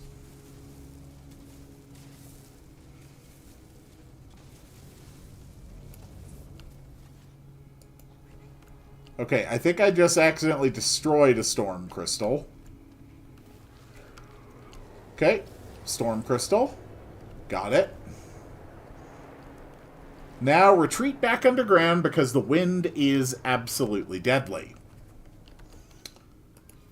So now my question is, can I duplicate the storm crystal in order to cheat out the achievement?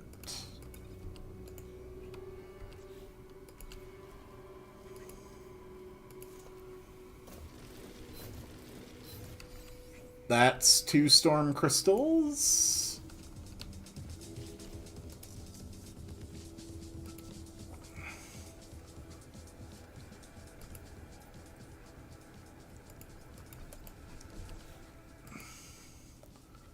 Hopefully it is just trying to track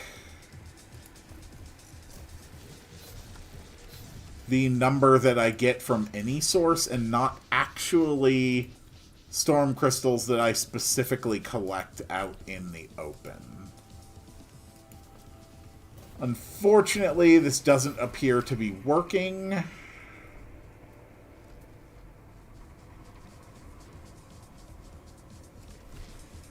I think it is actually going to force me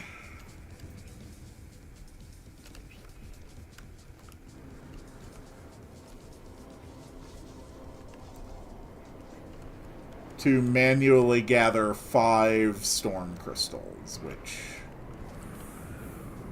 kinda sucks. Crap. Okay, well, I got caught in the extreme wind again.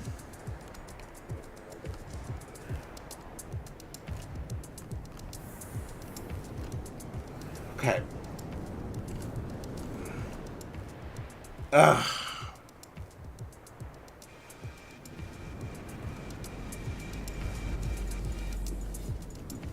I'm getting my ass kicked when I land on the ground. Come on.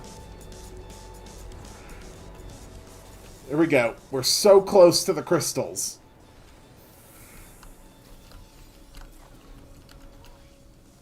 Okay. Got him. Was that 5?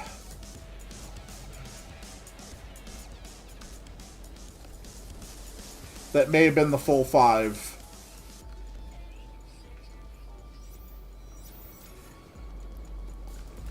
Why is an elite Sentinel force coming after me? Okay, we got him. So the next objective is to enter the second portal. Okay. Can't summon my ship in combat. Alright, then we're going underground again.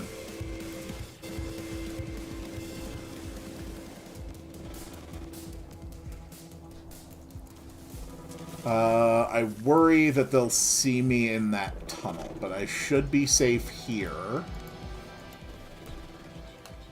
There we go. The Sentinels spotted me. Okay.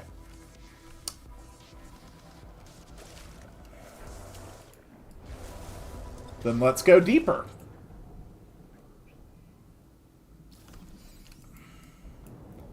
Sentinels can't spot me here.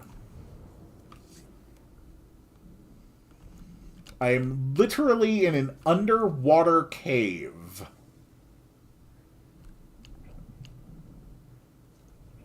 You can't find me.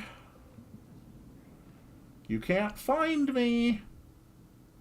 Reset your aggression, please.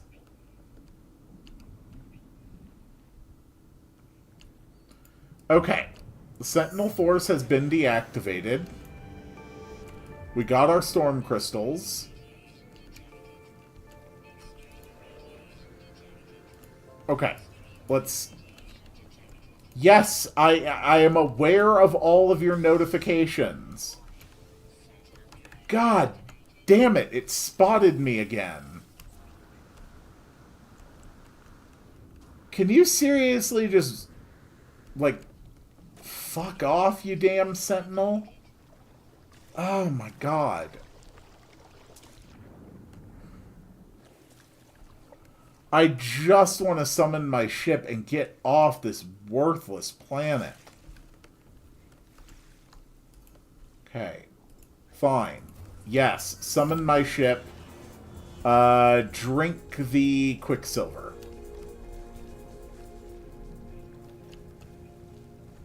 Okay. We know where to go.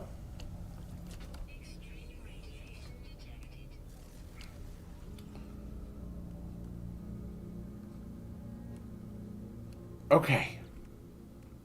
Alright, I should be safe. So I've learned how to make a different Elixir of Blood recipe. Which takes Mordite and Storm Crystals. Okay. More exosuit inventory space. We already have everything we need in order to make this new Elixir of Blood.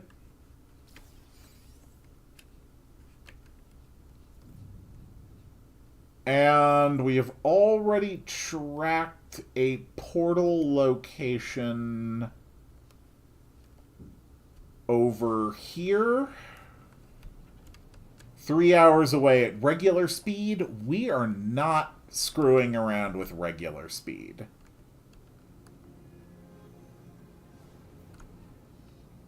Okay, thank God. The nanite refiner needs another 2 minutes to finish the nanites.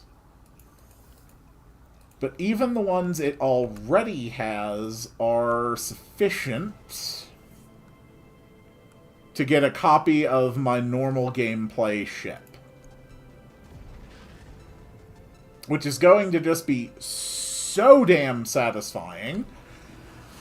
Because my normal ship is obscenely upgraded, incredibly powerful, ridiculously maneuverable, can gently hover over the surfaces of planets, come to a dead stop, and land on water.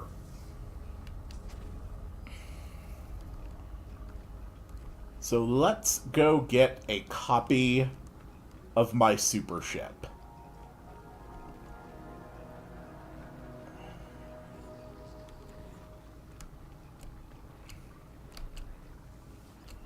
I'm curious if it's worth making, like, a copy of my staff, too. I mean, it is basically upgraded with everything I could ever want. But the ship is more important.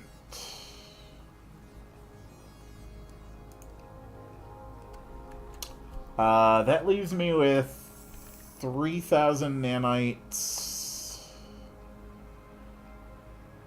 I mean, I can eventually get to the point where I can make a copy of that. But...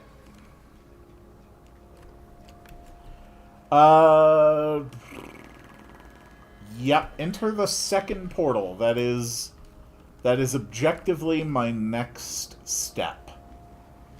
And hello, corrupted Sentinel starship. Oh, I love this ship. It is so incredibly satisfying. I even gave it a glass-themed name, fitting with its origin. I named it Pain. Not as in pain like a hurt, but P-A-N-E, as in a pane of glass. I thought I was very clever. New planetary record, least hospitable. You know what? You're damned right this is the least hospitable planet. This planet sucks. Let's get the hell out of this world. Let's reinitialize reality and hope it spits us out into a less shitty environment.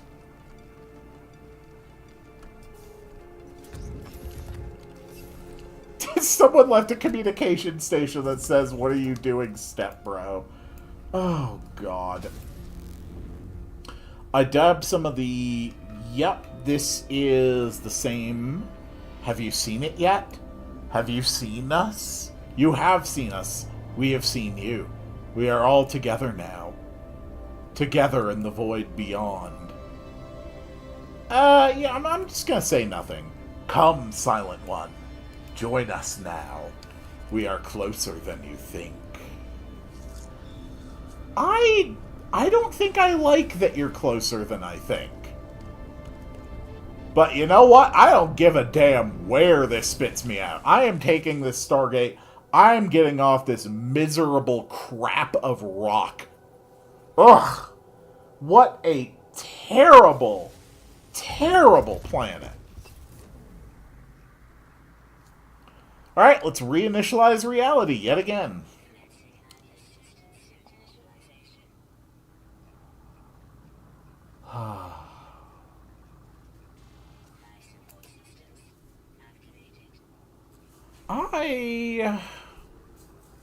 Stop genocide in the Middle East. Yep, that's definitely one of the notices. Oh, what are you doing, step bro? That message is back. This is a message. Oh, I can hunt the boundary horrors. Yeah. That'll work.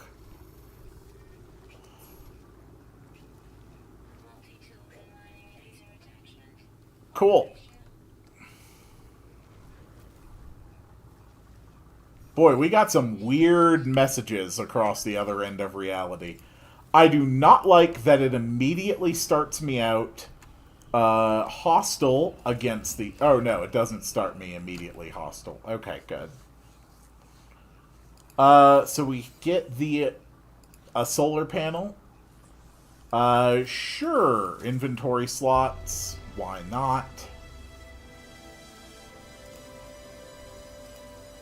Fuel supply, just keep on processing.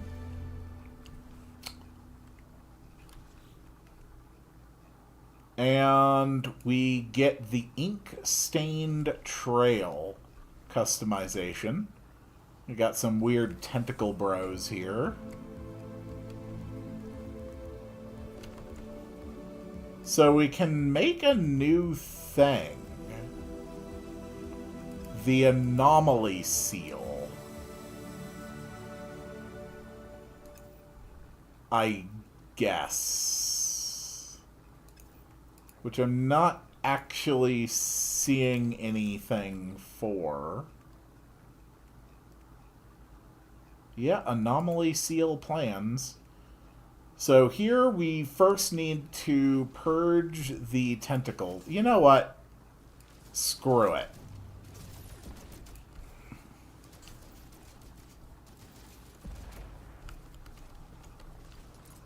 Oh. Alright. So what planets do we have in this system? This one's got dissonance. So we can get Atlantidium here.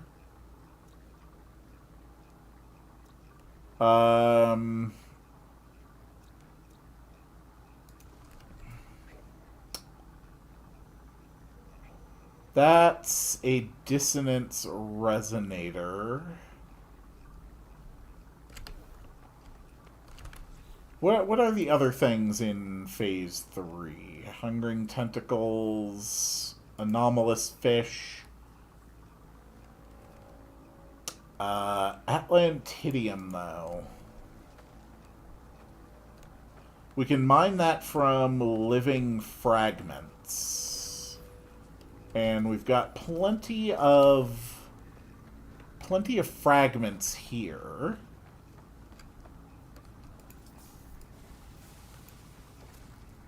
Cool. All right.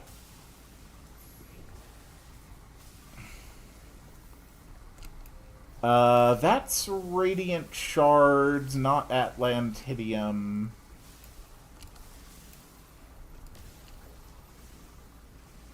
Still,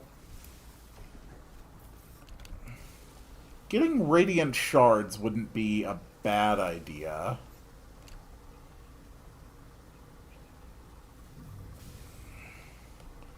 Yes, mysterious voices in my head. I know Artemis is gone, okay?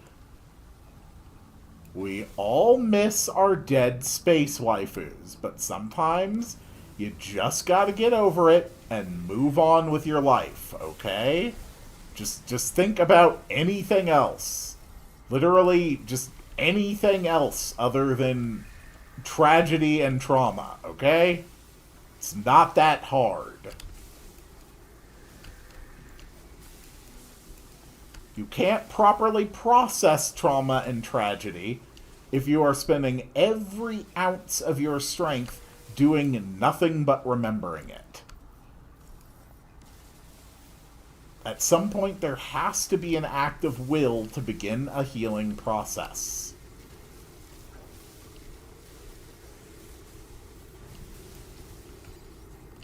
Yes, I know I am the anomaly.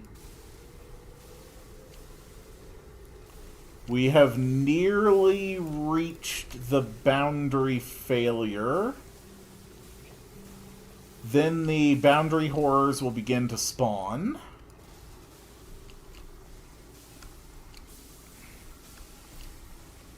Okay. making quick work on this as we slowly push toward 256 Atlantidium.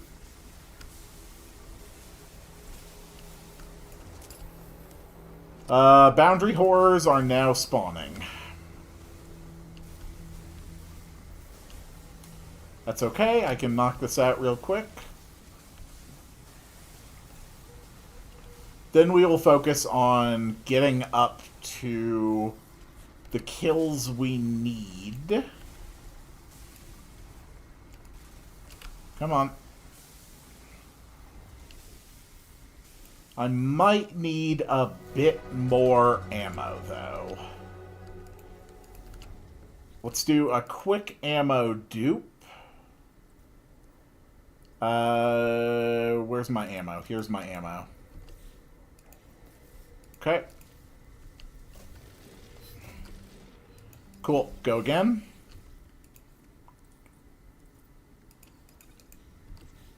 This should give me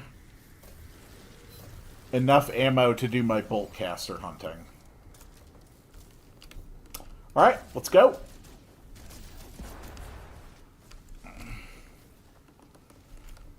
Okay. Come on, Void Horrors.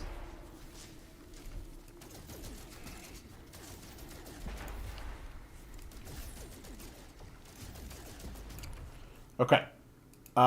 This time we are going to track the Void killing.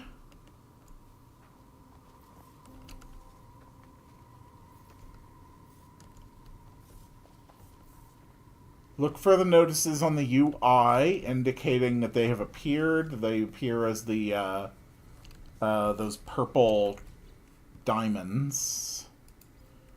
We got the Atlantidium, which immediately gives us another Elixir of Blood recipe for the phase that we're not even on yet. This is the anomaly seal we got. Oh, okay. This is for bases. Got it. So you can actually build something within bases to protect against the boundary horrors. That's nice. Alright, boundary horrors. Okay. Taken down. There's another one right here.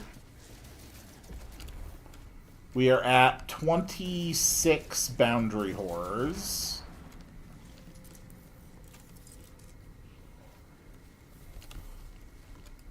Oof. It is spawning a lot of those, like, right there.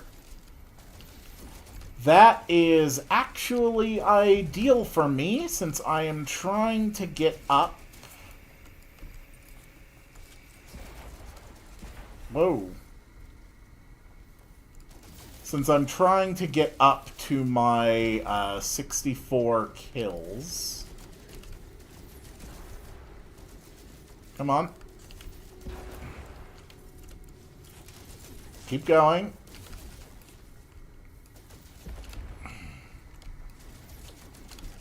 We are at 36 now. More than half the total that we need. Alright, more spawning. Perfect.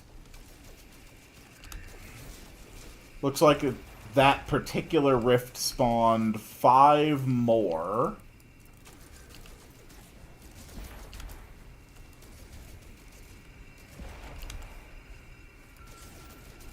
Yep, I am definitely being hunted by tentacle monsters from beyond the stars. And from beyond the very boundaries of existence itself.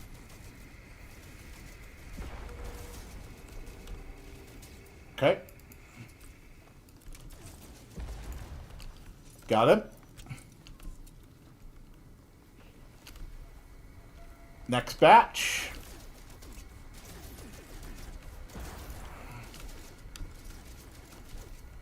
Keep going, keep going.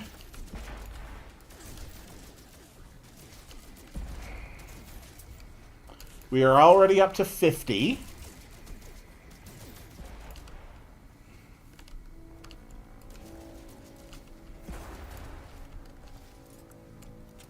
Whoa, okay, yep, immediately turn and see 4 of them.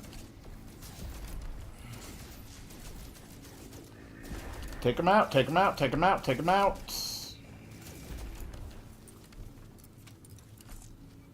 Where's the next batch?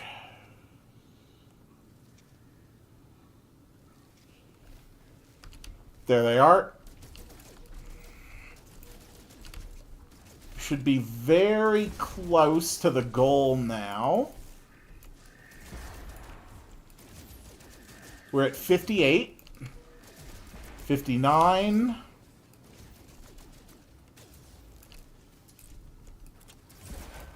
60. There we go. 61. 62. 63. 64. That should be it. And now immediately load up my anomaly suppressor and quickly make some more elixirs.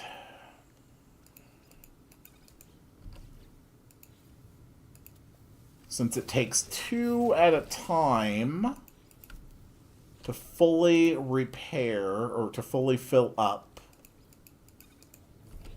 my system.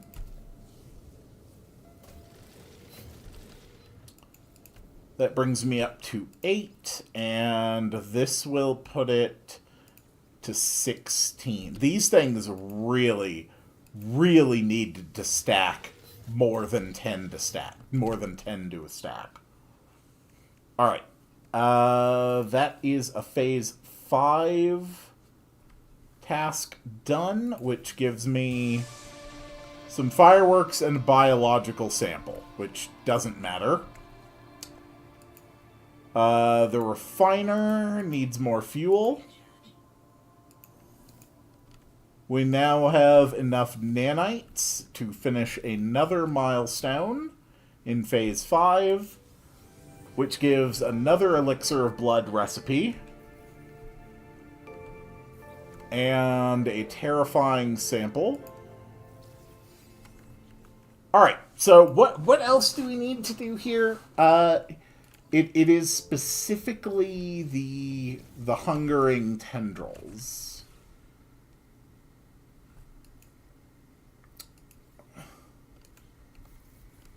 Oh my god, it keeps begging me to analyze this crystal fragment. I do not care. Okay. Reach an infested planet to begin the hunt. That shouldn't be too troublesome. Whew.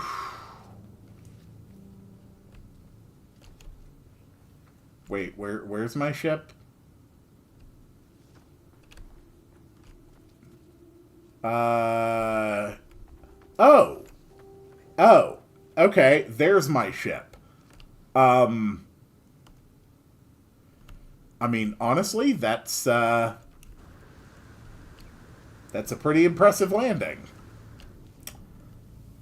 I'm not sure how the takeoff works from this position. Okay, the answer is well. The takeoff works well. That's perfect.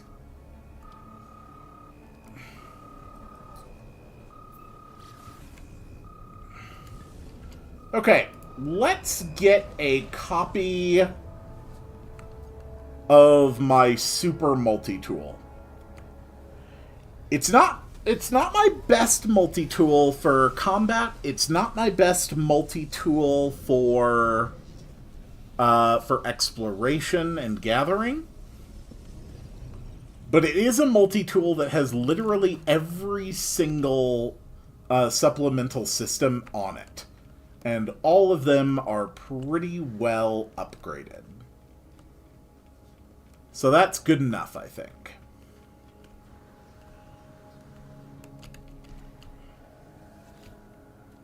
So let's get a copy of this Technomancer's staff. Hell yes.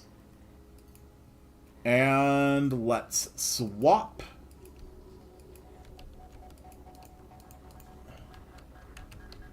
Here we go. I have my Technomancer's staff. It has everything. It's got the mining beam, of course.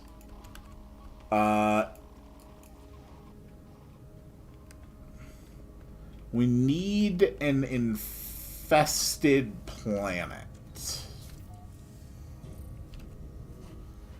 Where do I find an infested planet? Let's see. That one has dissonance. That one's got indium.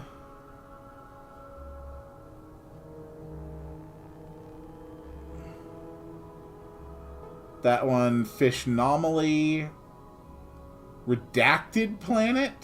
Infested planet. That's what I need. So it appears that someone else has already politely labeled a location as Camp Bigworm. Meanwhile, we need a little bit more stuff for our engines. Ooh. A hyperspace navigation station.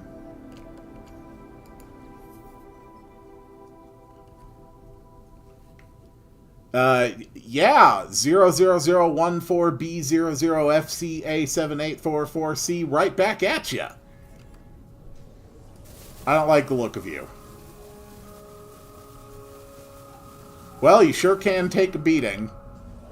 Pleasure to meet you, mysterious thing floating in space. So what do I need to refill this? Oh, just a radiant shard? Oh, that's fine. Alright, off to Camp Bigworm. Nope, don't want the galaxy map. Was trying to check my recharge status. Crimson Core, Radiant Shards. Okay. Got all my systems online.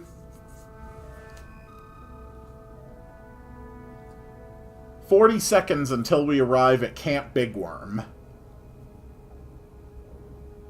And then we can go fishing. Because that's the kind of life I've chosen for myself. 1 minute you're hunting giant tendrils, and the next minute you're fishing. I don't fully understand it. I can't explain it. I can't justify it. But that is apparently the path I have chosen for my life to follow.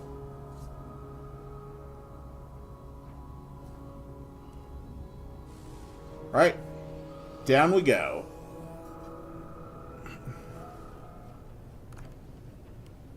Okay. Finding tendrils shouldn't actually be that hard.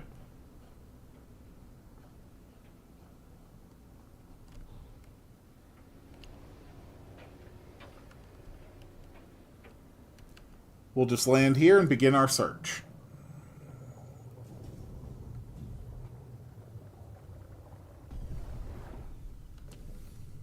Huh, apparently I accidentally landed on the water. What the hell? Oh, hello. Okay, so here's my Technomancer staff. It's got a mining beam, a terrain manipulator, a solar ray, an animus beam. Ooh, a fishing pole. A bolt caster, a scatter blaster, a pulse spitter, a blaze javelin, a neutron cannon. It also has a plasma launcher, a geology cannon, a combat scope, a personal force field, a paralysis mortar, and a cloaking device. So, yeah. This thing can do it all. I think Pulse Spitter is nice and fun. Ooh. Oh. Well, hello, sir. Have you met my Pulse Spitter?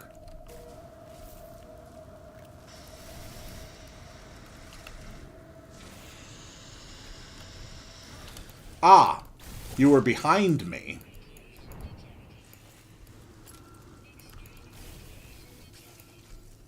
That worked. Oh, God. And Sentinels. Of course there's Extreme Sentinels. Of course there's Extreme Sentinels. Why wouldn't there be?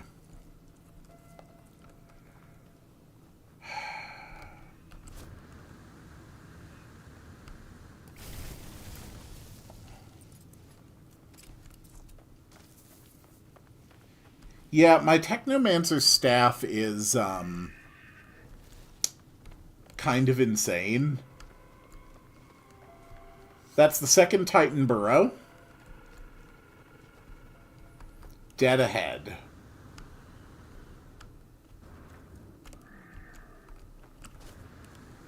Alright, fast.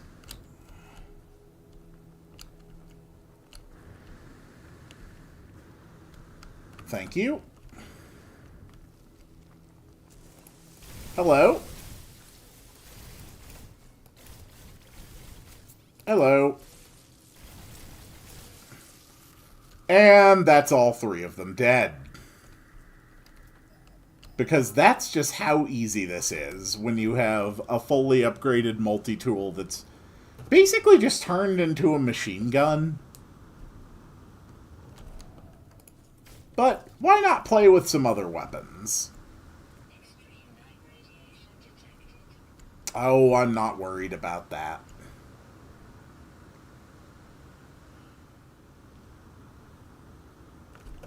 Might also be fun to play with the Paralysis Mortar. Hello! You! Meet my Blaze Javelin.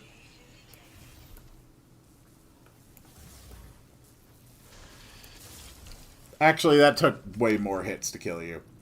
How about a Neutron Cannon? Ooh, that's nice and effective. Okay. Boom, boom. That's a fun one. What else do we have? We got the Bolt Caster, of course. Pretty basic. I do have this Scatter Blaster, though. That's basically a short-range shotgun.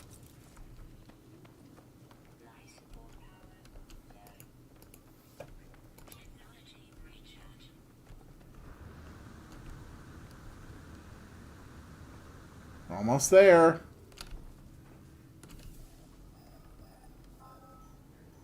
There it is. Oh, boundary's failing. There we go.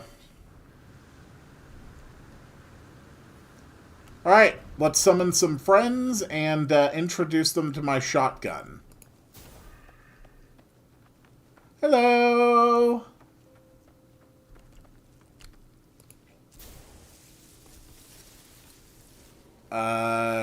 Where are you? Oh, you're all the way on the other side. What are you doing over there?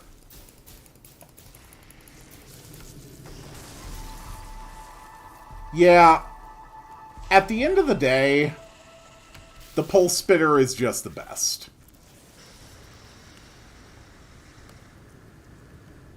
Mostly because it deals with my problems like this.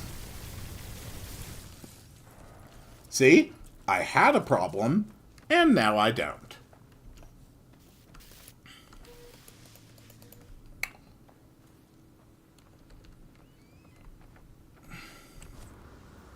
Alright, we're just going to run away far away.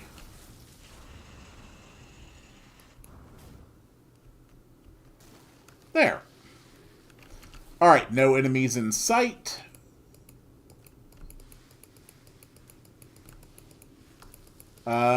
We need my ship to land somewhere.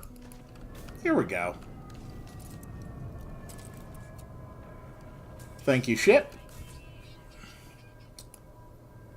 So, I can now make a fishing rig. And we've also got the next Elixir of Blood.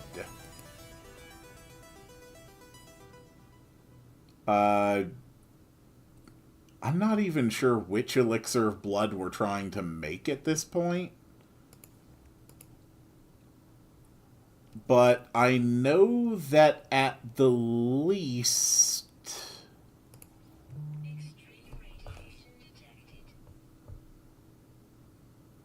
those ones are in line. So I've got a pulse spitter module. Oh, too many of them. And I think I saw a pre-packaged fishing rig. Yes, I did. Oh, right, which I don't need. Okay. That's fine.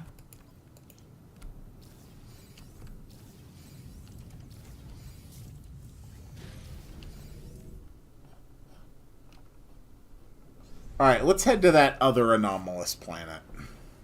We need to catch some fish. Can I make the,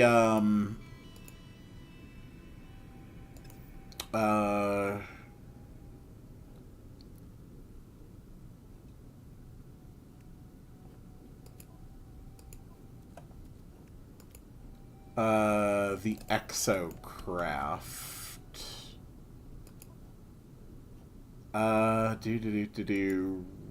No. Technology, exocraft.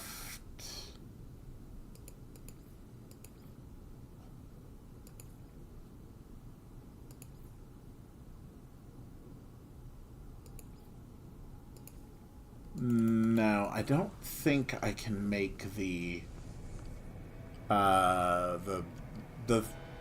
skiff. So if I can't do the skiff, then I'll just have to fish from the shore.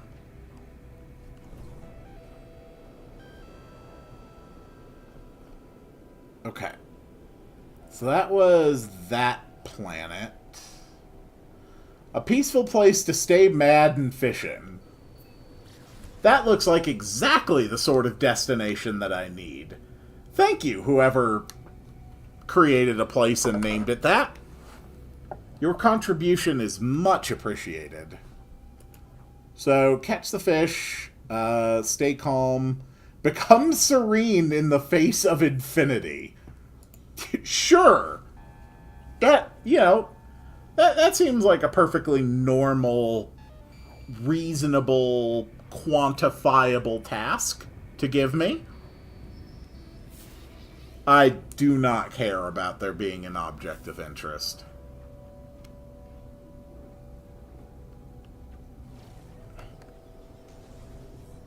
We're just going fishing.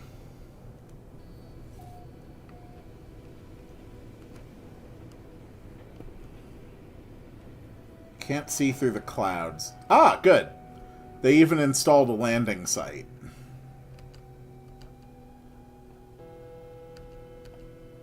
Come on, get a little closer, get in range.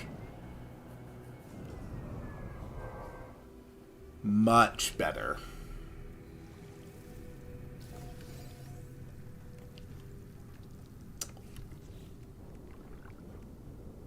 So, how... are we, like, on the water right now?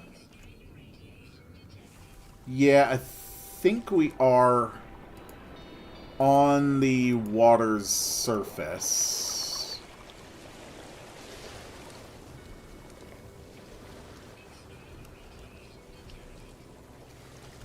The whole float on the surface of the deep ocean thing just doesn't count up for me.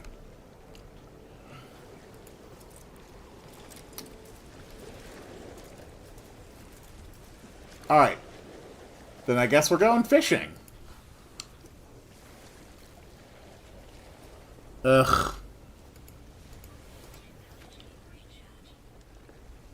Come on, fish.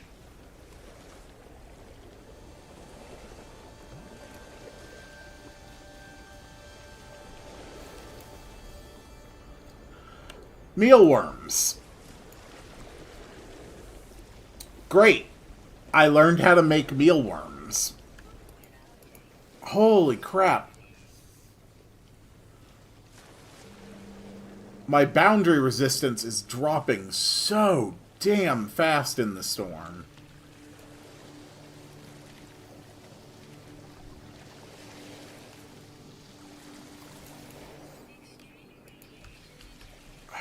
Yeah, I noticed. And I just have to keep doing this until I find like 4 anomalous fish.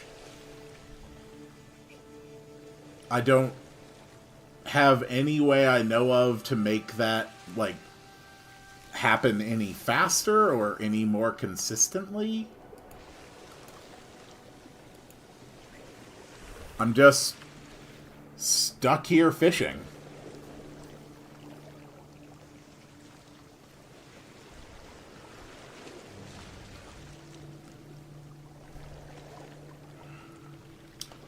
Yeah, if there's only one thing you can learn from the messages that you find people left behind throughout No Man's Sky, in almost any context, if there's only one thing you can take away from all of it, it's never drink the water. A lot of people in a lot of places in a lot of contexts in this game seem to have had things go very, very bad for them after they drank whatever water happened to be nearby.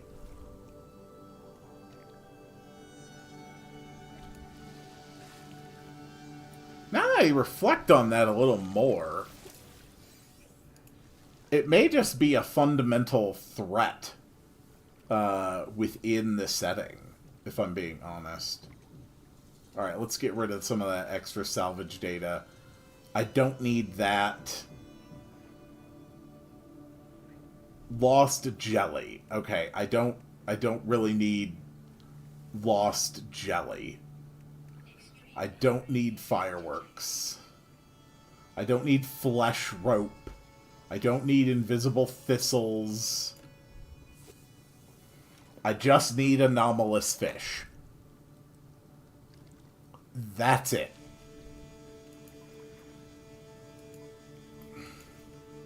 There.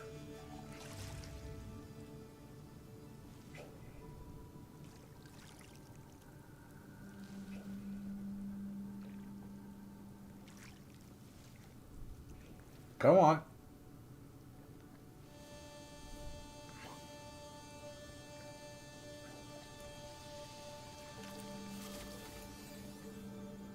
That's just bleached coral.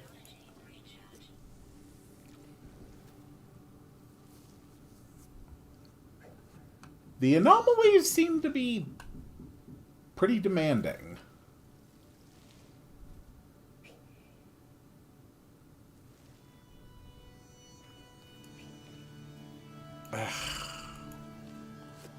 You guys are really screwing with my fishing vibe here. Would you weird creatures from beyond the bounds of time and space and reality itself just, you know, mind, I don't know, pissing off for the next, like, 10 minutes? I would really appreciate that.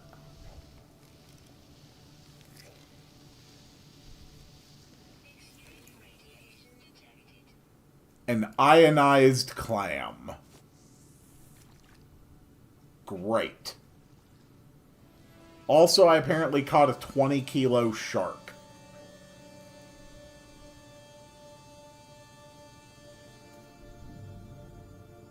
20 kilogram? I don't know if kilo and kilogram is ever interchangeable. A kilo might actually just be a completely separate unit of measurement. I'm not actually certain on that.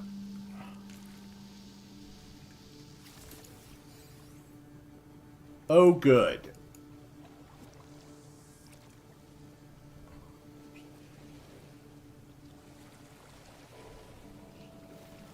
I think it's cool that they added fishing to this game. I do. I think it's always cool when they add, like, new things that you can do. But having stuff like this in, for, like, expedition goals really annoys me. Because ultimately, this is just random. As far as I understand it. Like, either you're going to get the thing that you're trying to catch in order to progress the expedition, or you're not. And I'm not a fan of that.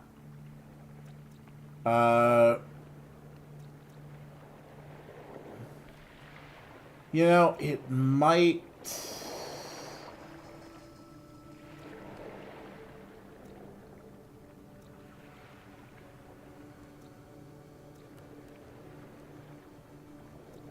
It might just be better...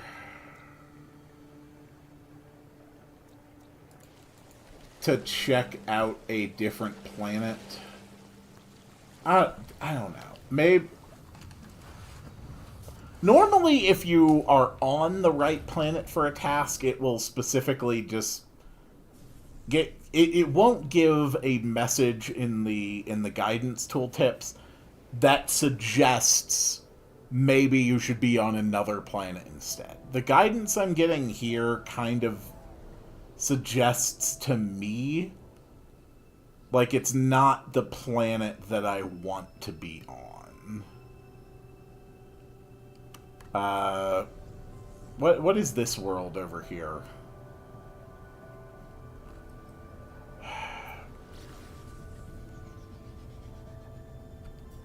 Come on. That is the Scaly planet. That is the Frozen Anomaly planet. That is Camp Bigworm.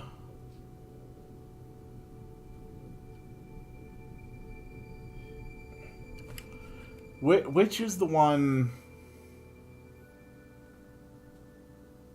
Okay, so I'm looking for Tuwanel.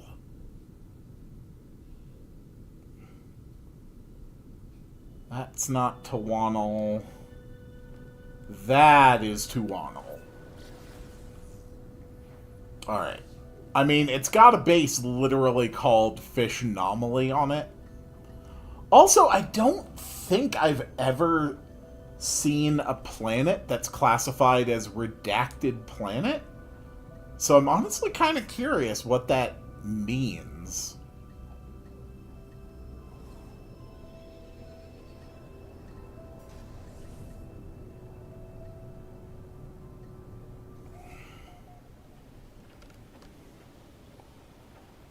Oh, the graphics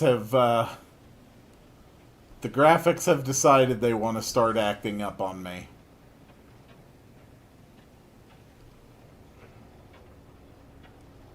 We're over water. Now we're over land. Now we're over water again. Now we're over land again.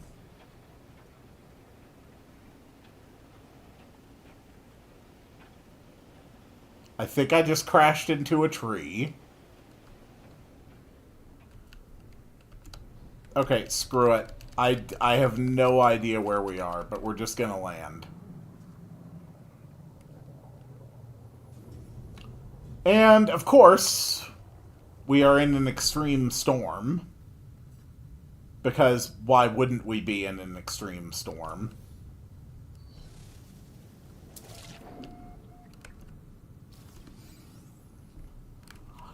I'm sorry, what did it say? Oh, okay, unimaginable blue.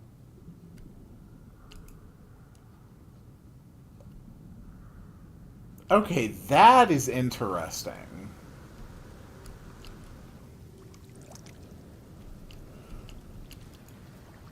Okay. Let's cast.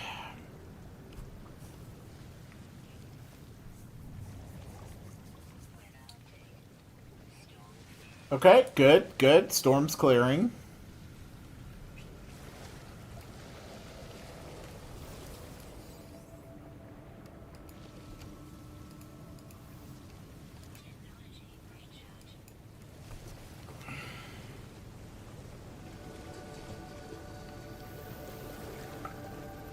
Still looking for those damned anomalous fish. Oh, okay. Apparently I got one anomalous fish. What? Was it the last one I just caught? Oh. Oh.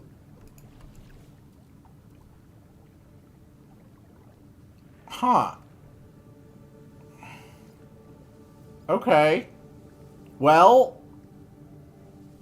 I mean, progress is being made on the fish front, I suppose.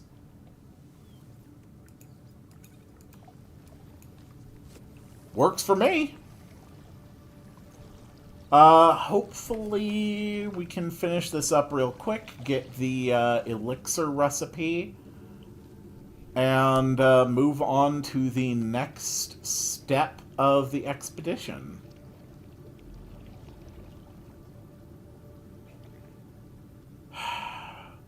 Why must the madness always speak to me? Okay, that's another hex scale minnow, which is apparently 2 kilograms in weight. And that was my third anomalous fish. I don't exactly know what makes the fish anomalous. All I can assume is that I probably shouldn't eat it. Also, I probably shouldn't drink the water. Okay, cool. That should be the fourth. Oh no, that was a reef eel. That wasn't a minnow. You're an imposter fish. How dare you? Fooling with this poor man's heart. When all I want is some kind of a... Yes, I get the point. Those messages are honestly pretty annoying. They are not as annoying as a couple expeditions ago where every single planet had giant noisy worms that shook the screen and screamed at you. It's not that annoying, but it is a little annoying.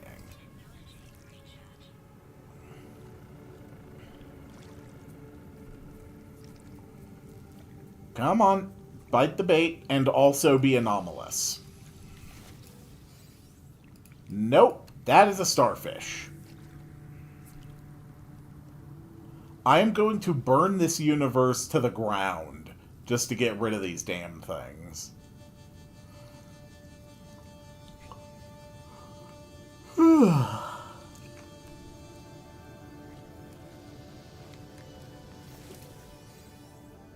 A mud crab. Oh, okay. Apparently I did it. What did I find? An all-seeing worm. Okay. So, what the hell is this one? Become serene in the face of infinity. I don't know what that means. But apparently I get rocket boots, so that's pretty cool. Let's get rid of all those fish. I don't care.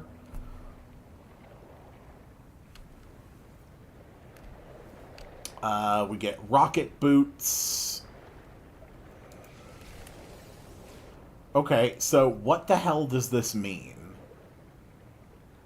Find a moment of calm to contemplate your place in the universe.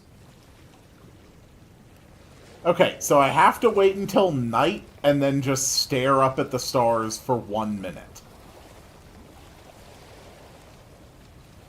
Cool. That's one hell of a requirement.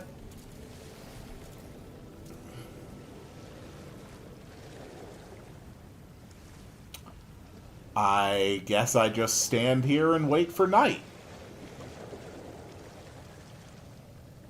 And hope that there's not a storm when night hits. I'm going to fire a paralysis mortar into the sky. Whee! Kaboom.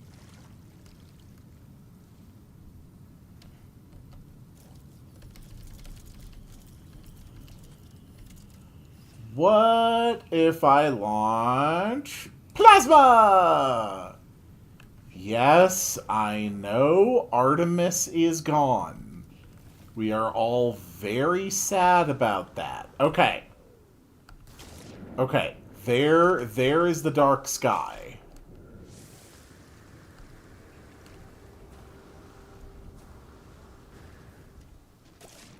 So let's just find my quiet moment and stare up into the very You've got to be kidding me. Goddamn Sentinels. Goddamn Sentinels. Wait. I have a cloaking device.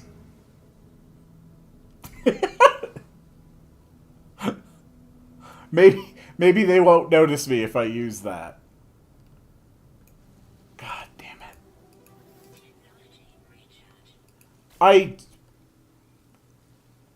Are you kidding me? Are you kidding me?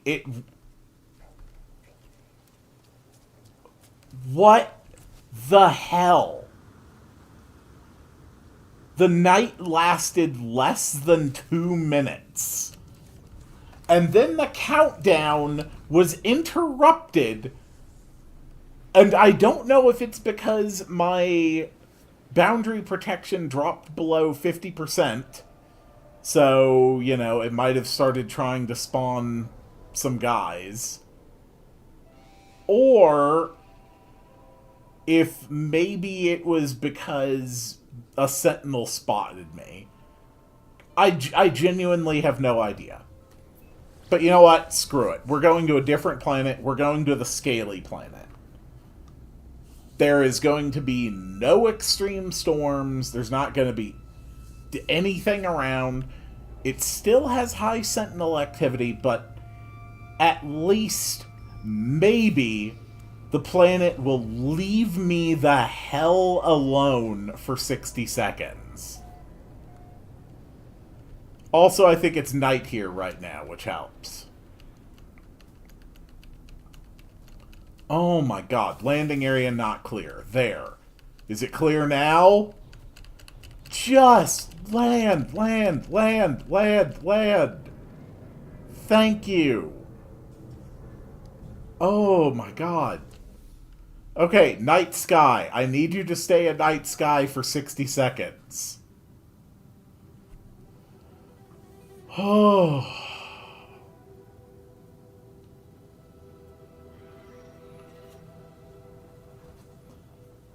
I swear to God, Sentinel. Nope, I'm cloaked. I'm cloaked. I'm cloaked. I'm completely cloaked. You can't see me.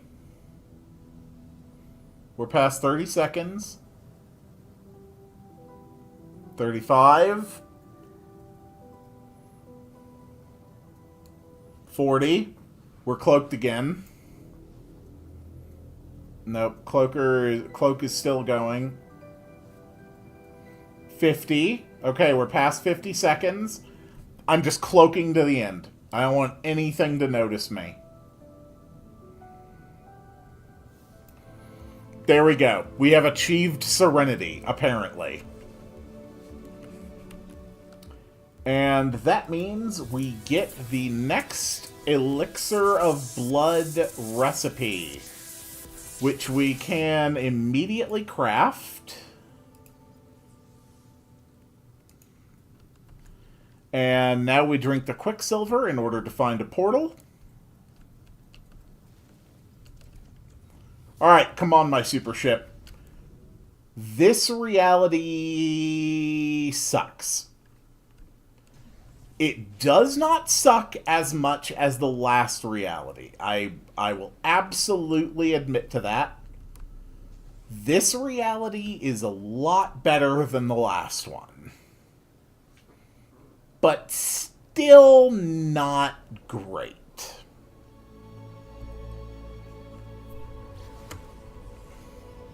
Let's get the hell out of here. Let's reinitialize.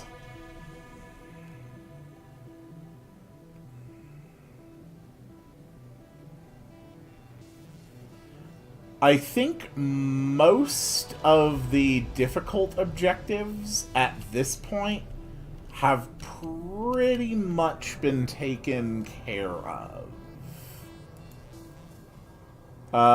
Exotic creatures. Oh, no, I'm pretty wrong about that. There are definitely some annoying things yet to do. But at this point, I have been streaming for 3 hours. So I think I'm going to go through this portal. Do you remember which you are? Where you belong? Can you see where you came from? Do you remember? Is it first? Is it last?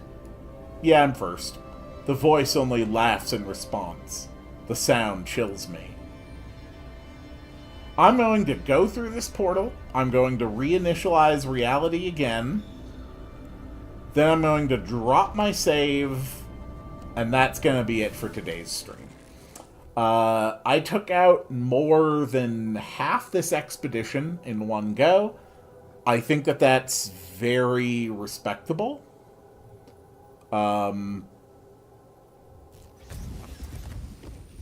know, this stream reached an absolute peak of 2 simultaneous viewers for seconds at a time. So it's not like I have any audience-focused incentive to continue this stream.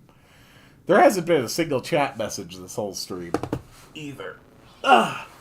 Which honestly just takes off all the pressure. I can just end it and actually go and eat something because I am quite hungry. My scanner is not damaged. You keep saying these things and they keep not being true.